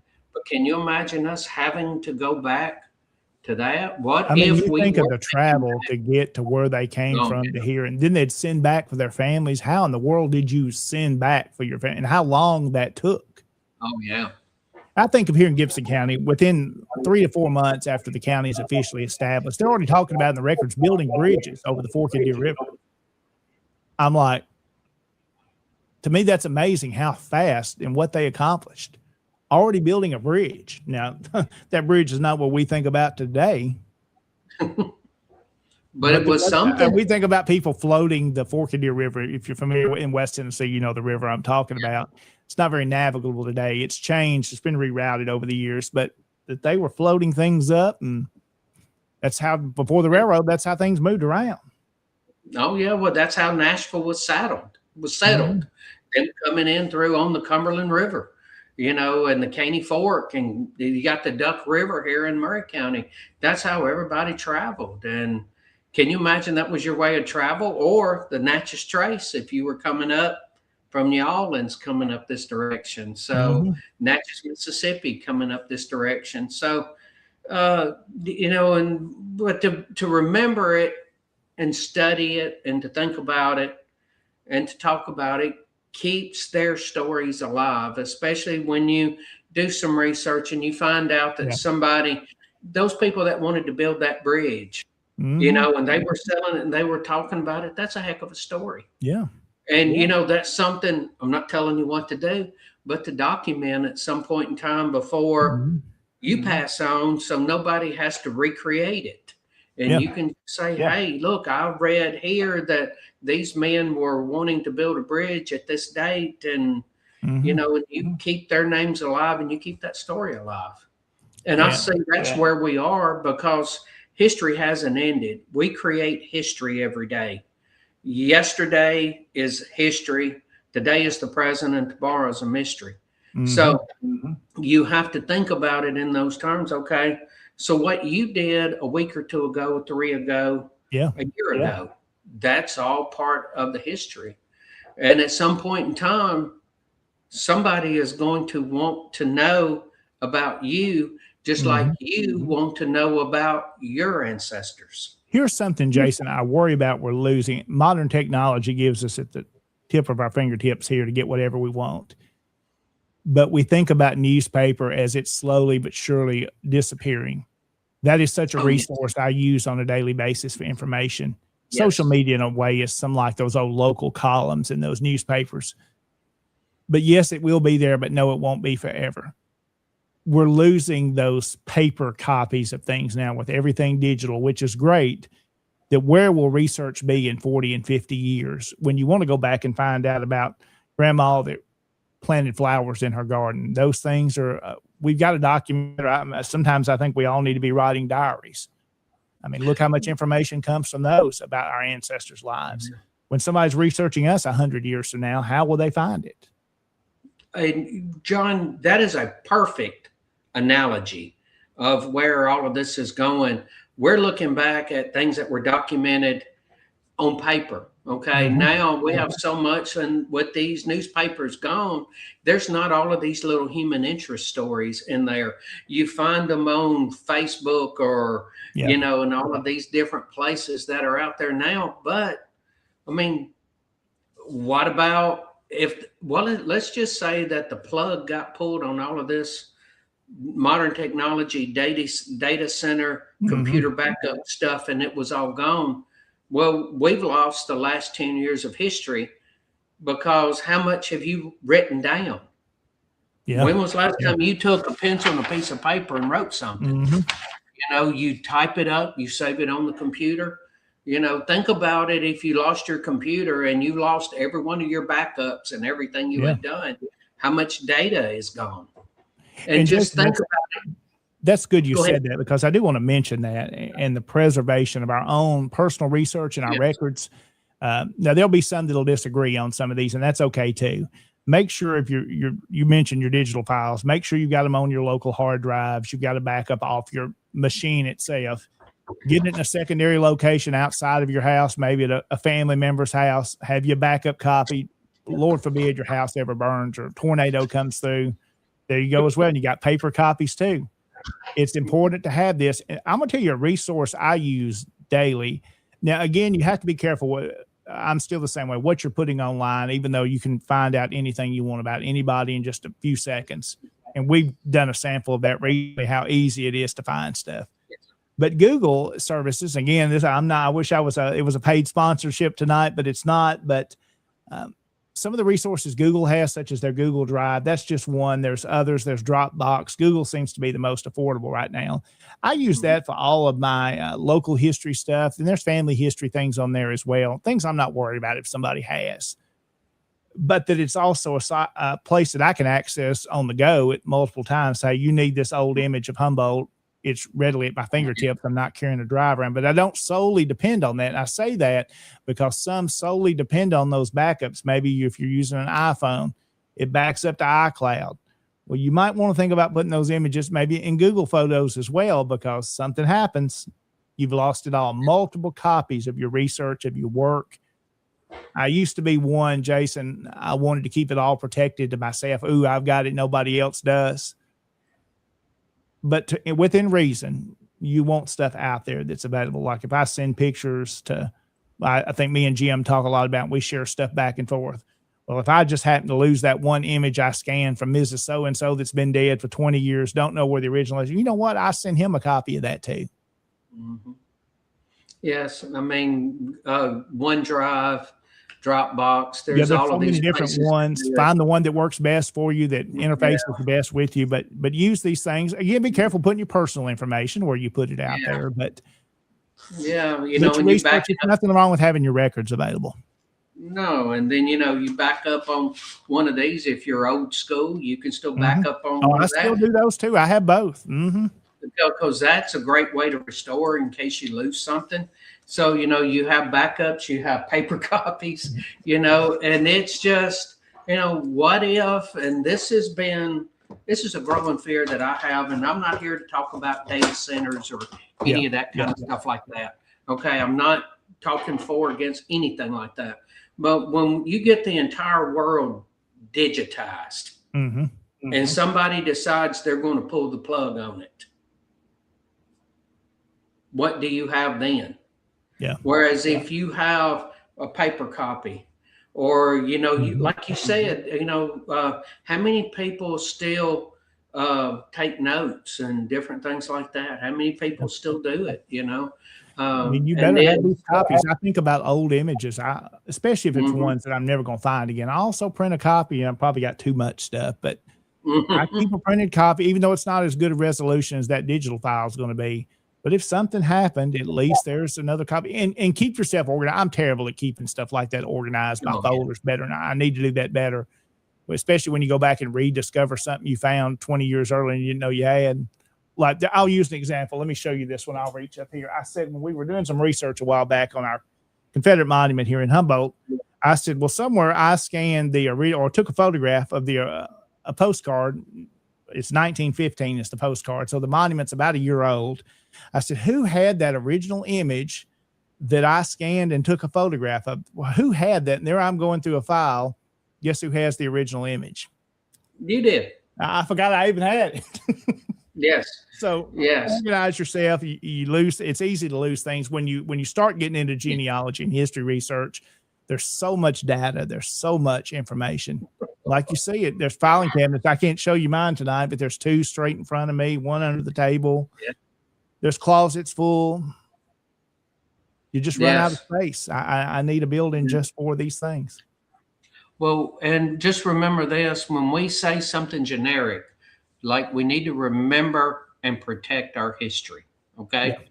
Now, protecting also means making sure it's not forgotten by our own means, that we have our own backups, because all of us have things in storage, and make sure that when we're protecting it, and that's the one thing about sharing it. Yeah. It's amazing.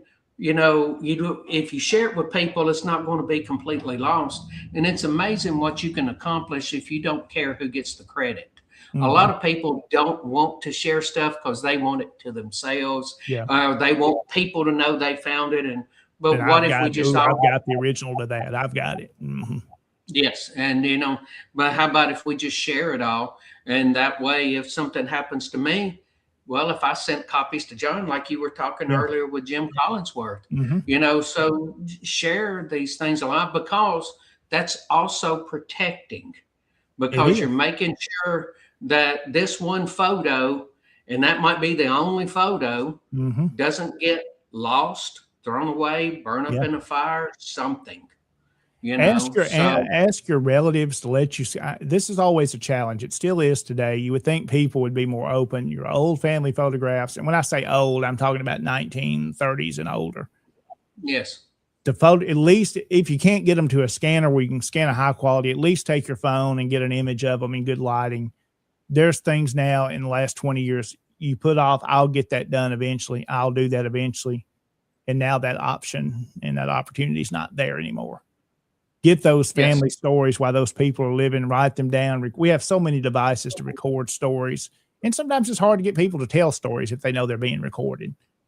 But document, a lot of times we've all got it in our head. I know our local history, people say, why don't you write a book? To me, that's so hard to do because there's so much information. And one story may recall another one. Well, if I'm going to put it on paper, well, I may tell you all about this piece of property. Well, then you get to another part you're writing about, oh, I forgot about this part. Yes. We've got to work somehow that we get the stories that we've learned, this information that's in our mind, to paper, to a digital form as well. That's something I've challenged myself to do a better job at, because I've learned so much. You talk to so many people, you get so much information, then you start to compile it, and It's fun. Yes. I could spend. I wish there was a way to do it for a living and make a living at it, but hadn't found that way yet. Yes.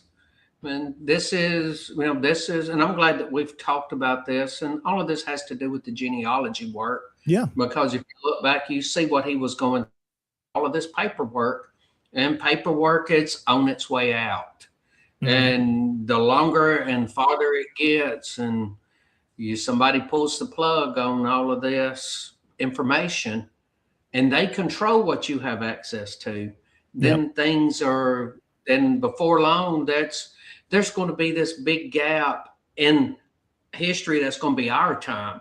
And your great grandson might be wanting to know something about you, and they'll go, "Oh, well, that was the time that all the data was lost." Mm-hmm. I always say this, Jason.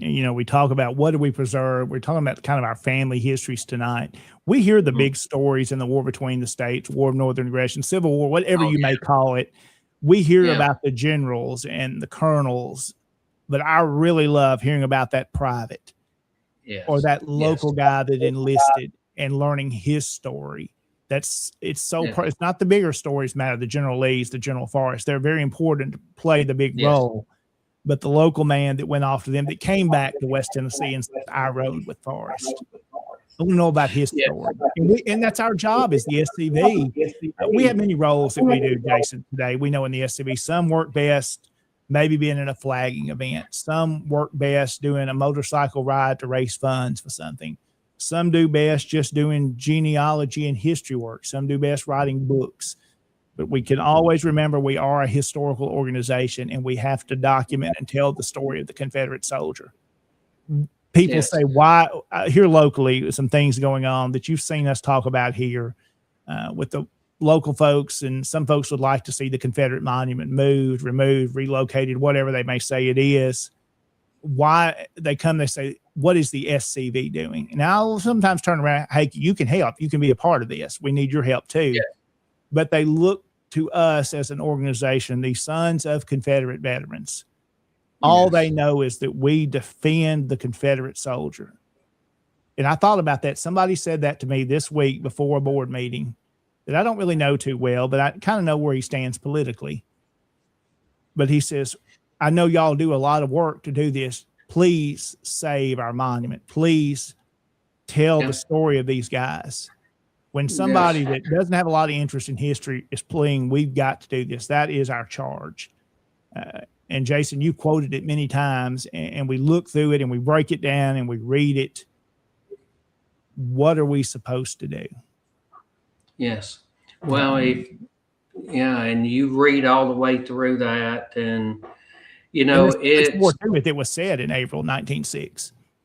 Yes, and if you think about it from the point of view of that, it is not just what happened between 1860 and 1865.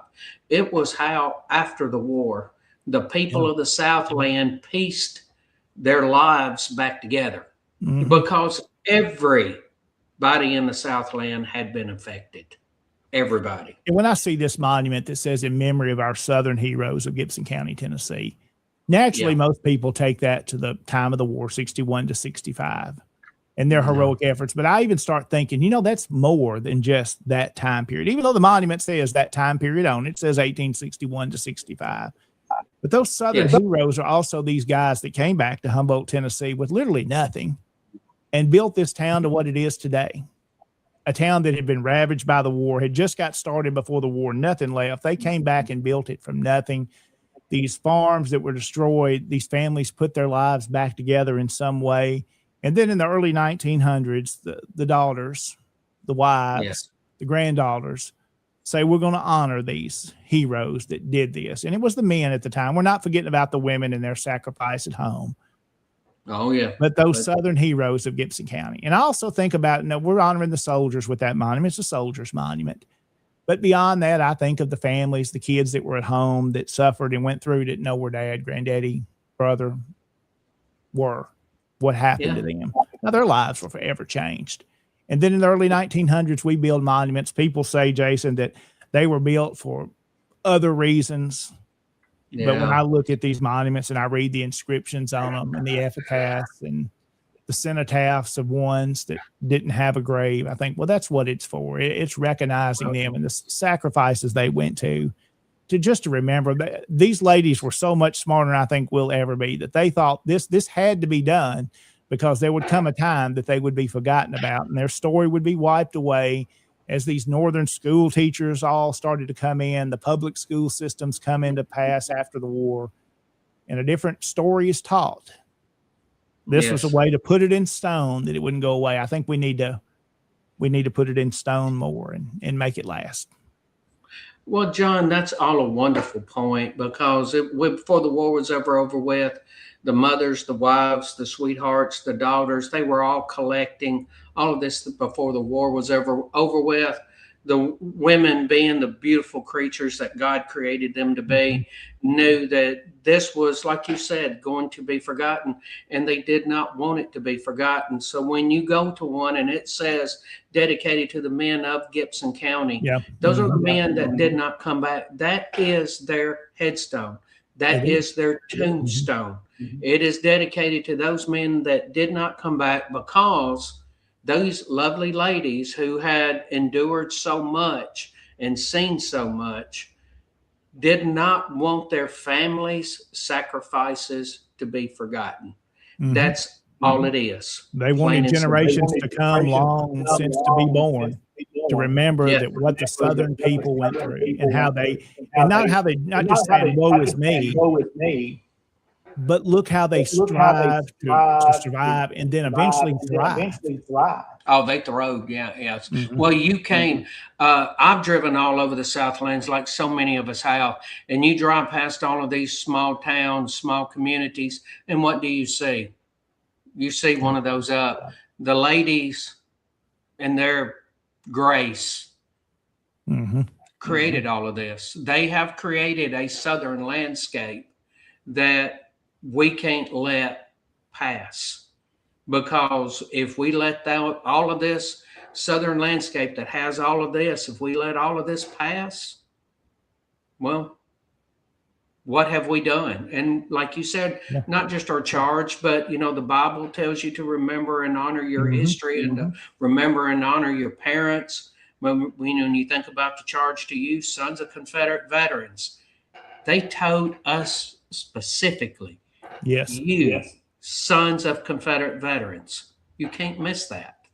And that is our task. They knew this would come up in their wisdom that sometimes it's hard for me to grasp, that they could foresee this many generations down the road, that charge would need to be told to them. That Stephen Bill Lee would need to say, guys, you have got to do this. You've got to remember these things. You've got to do these things, because they were going to be forgotten. They knew that would happen. And we're living that today, that we're seeing that. And we may be a smaller number at times, but we have to work with what we have. We have great people that are working every day to make sure this story survives. And we've got to make sure it survives in this organization and other heritage organizations for years to come, that this story can continue to be told. Yes, sir. And that ties us right back to exactly what the essence of this show was. We were talking about how to do genealogy work, how to learn about these people, how to learn who your ancestors are. That lets you learn the stories of the generations before you. But it also, in your efforts, should be teaching us what we need to do to make sure that our stories are being left for more generations yet unborn. So because at some point in time, they're going to know, well, let's just talk about an overall big picture, something we're working on there at Elm Springs with the reinterment Nathan Bedford Forrest and putting up the plaza. At some point in time, whether it's 50 years, 100 years, somebody's going to want to know something about that time. And we have to make sure that that's told. And we're doing a good job at it, and really starting to see more and more of our own story, like you mentioned there at the museum. Because, 1896, we're 130 years old officially. Yes. We've got a long, interesting history ourselves. I get looking at some of our past Tennessee division commanders. Man, there were some really important people that served in that role and did a lot of good things in our state. Yes. and they cared about this. And I know the times have changed, and we get the further generations get out, I think, from the war. Things are just natural. They get forgotten about. You have so much history. But again, we said at the start of this, Jason, this war was fought right here on this ground. To me, that's why it's so connectable. I connect to it. And I have people say, how do you have, I said, I've got at least 40 I know of that are closely related to me that served in the Confederate Army. So it's personal. I can go to some of their graves and know that they fought in areas right. Then I've got the family stories where they hung one up by his thumbs. And I think what they went through, and he really took a stance, and he was pretty neutral in his stance, but quickly within a day or two, his son had enlisted in the Confederate Army. You made a decision at that point. You saw what these people were doing to us. And and the blacks and whites treated the same way. There's local stories, and you probably know some in Middle Tennessee, how the blacks were treated. During that time by the ones coming down from the north. Yes.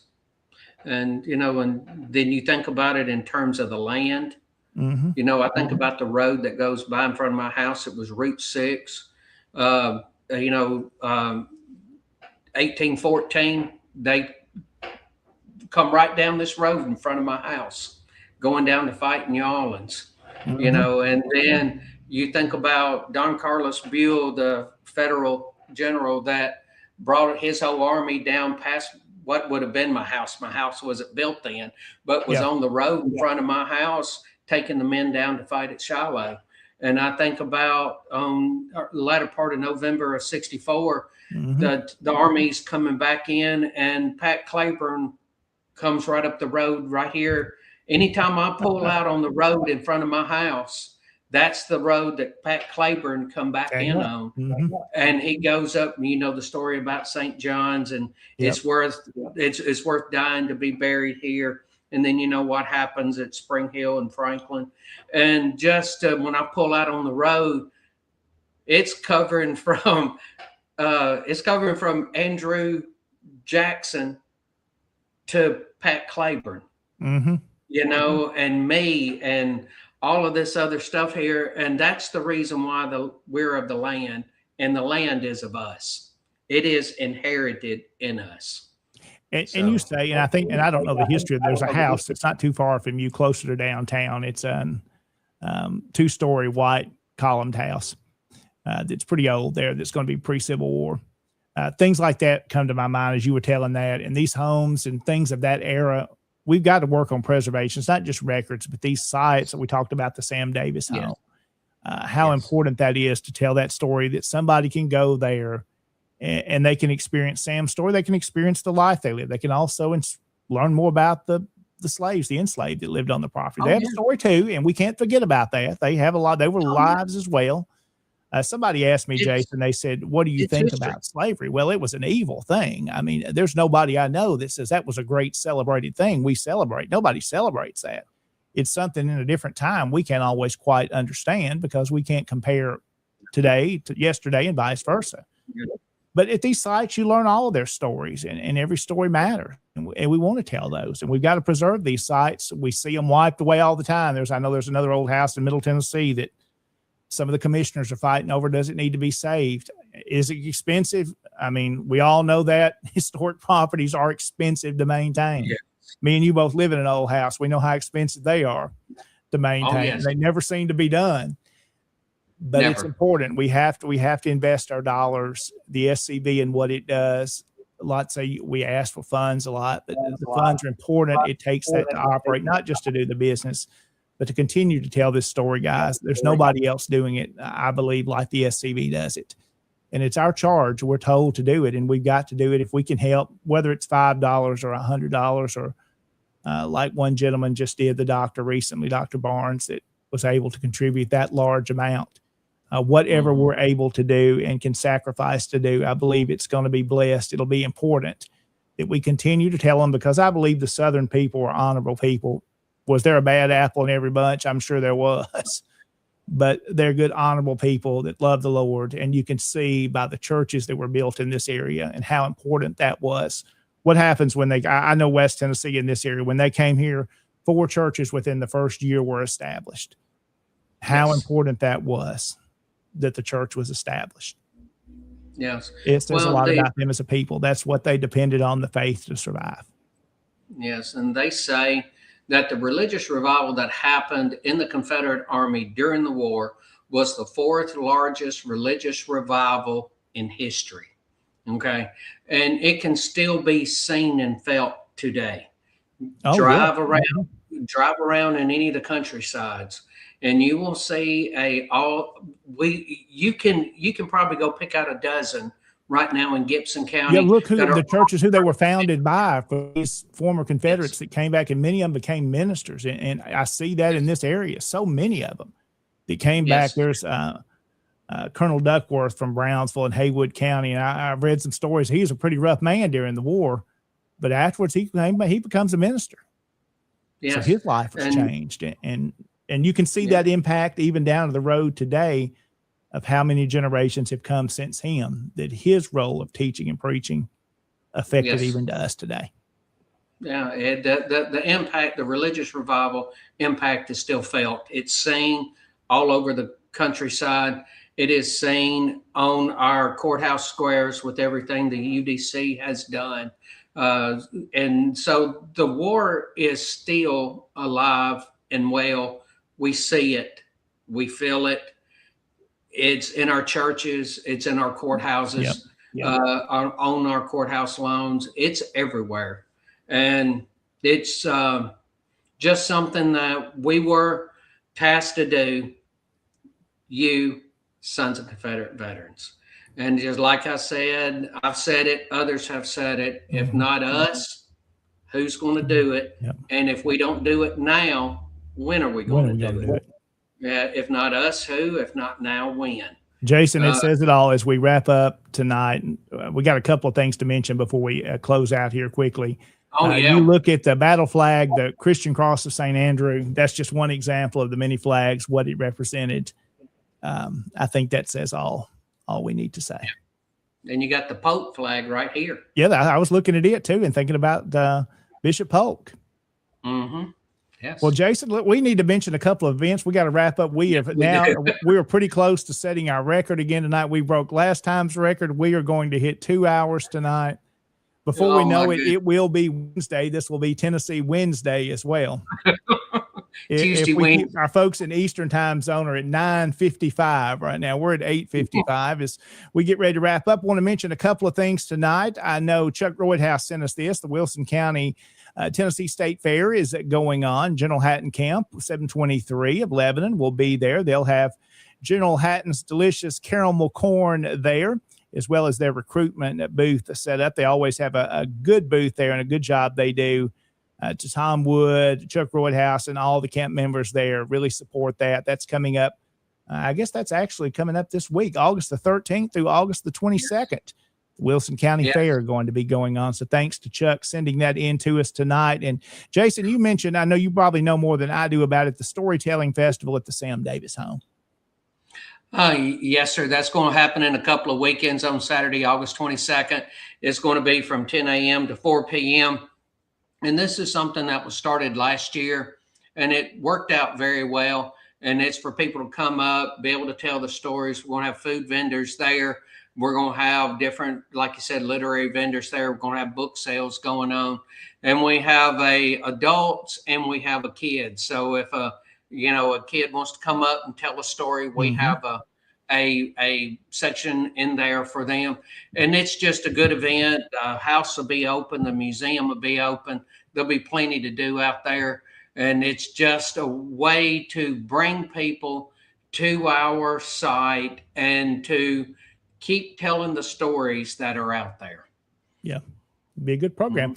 Finally, tonight, we want to mention the Bradford Rose Camp and the Sam Davis UDC have their picnic coming up. It's a little ways out, a little over a month away. It'll be on September the 19th.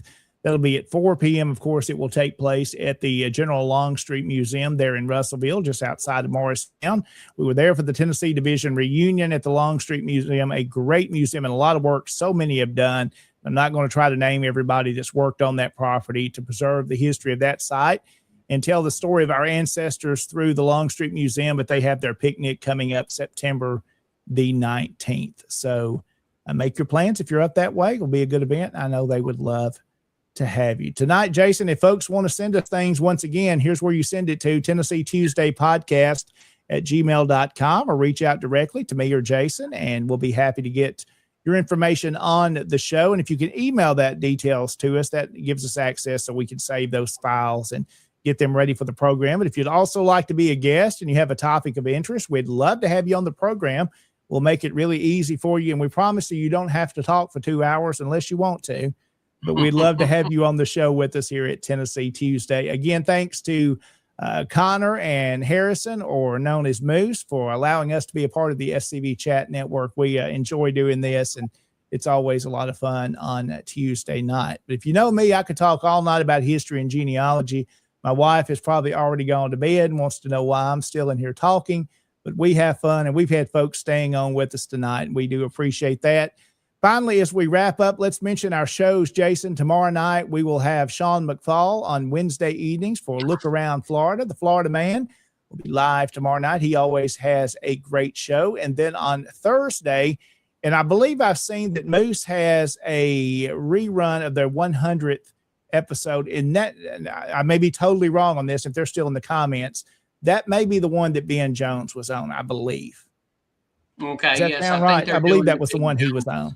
Yes, it was him and Carl Jones.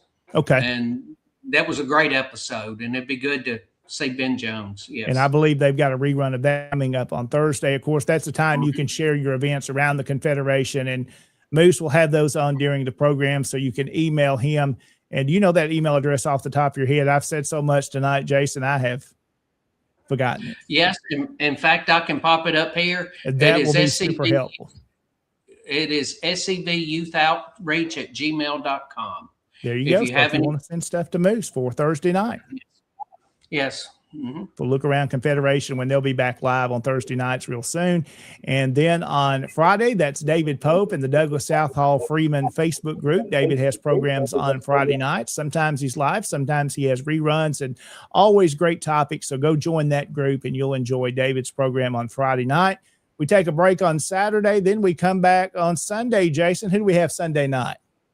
Oh, the great Michael C. Hardy himself with Hardy on History. Great program. Absolutely. And it's at 7:30 Central 7:30. Time. It's 8:30 Eastern Time, but it's 7:30 Central. And Michael always has a great show. And then on Monday night, you come back around the original program that started it all, SCV Chat. And they've got a new format where they're having special shows throughout the month. So you'll kind of know when you're going to hear this. We heard from Lieutenant Commander in Chief Charles LeRae, I believe was on this Monday night, and he talked about social media. So appreciate that program, and we'll be talking more about those as they come in. We'll promote what they've got going on. So that's the list of shows, and we'll be back with you on next Tuesday. And again, a few comments here. Thanks to the folks that are joining us tonight. We do hope you have enjoyed the show. I know it's been a long one, but I hope the topic was interesting. And David leaves us with a comment Friday night. Let's see, is humor with General Lee. Came across an interesting book on the road recently. That'd be interesting to hear. So David's going to be talking about that on Friday night in the Douglas Southall Freeman Facebook group. As David says, he is right, as he has officially taken the role as the genealogist in chief. I got the title right, and I didn't have to write it down. David Daniels has taken that role, and he's already had a new recruit I know he's worked on today and told me about. So he's working hard along with his team to bring new members into our SCV. We have genealogists available to help you along the way. Again, appreciate Renee joining us tonight. We're glad to have her. Also, Jim Collinsworth and others. That's all I've got to tell you tonight. Jason, you have anything else? If not, we're wrapping it up. Well, we just hit 2 hours. We broke our record that we set last week. We broke it this week. I don't know if we're trying to break the record each week, but I do need to mention this, by the way, guys. Next Tuesday, which will be the 18th, me and Jason, you have a camp meeting. I have a tour of the archives we're giving.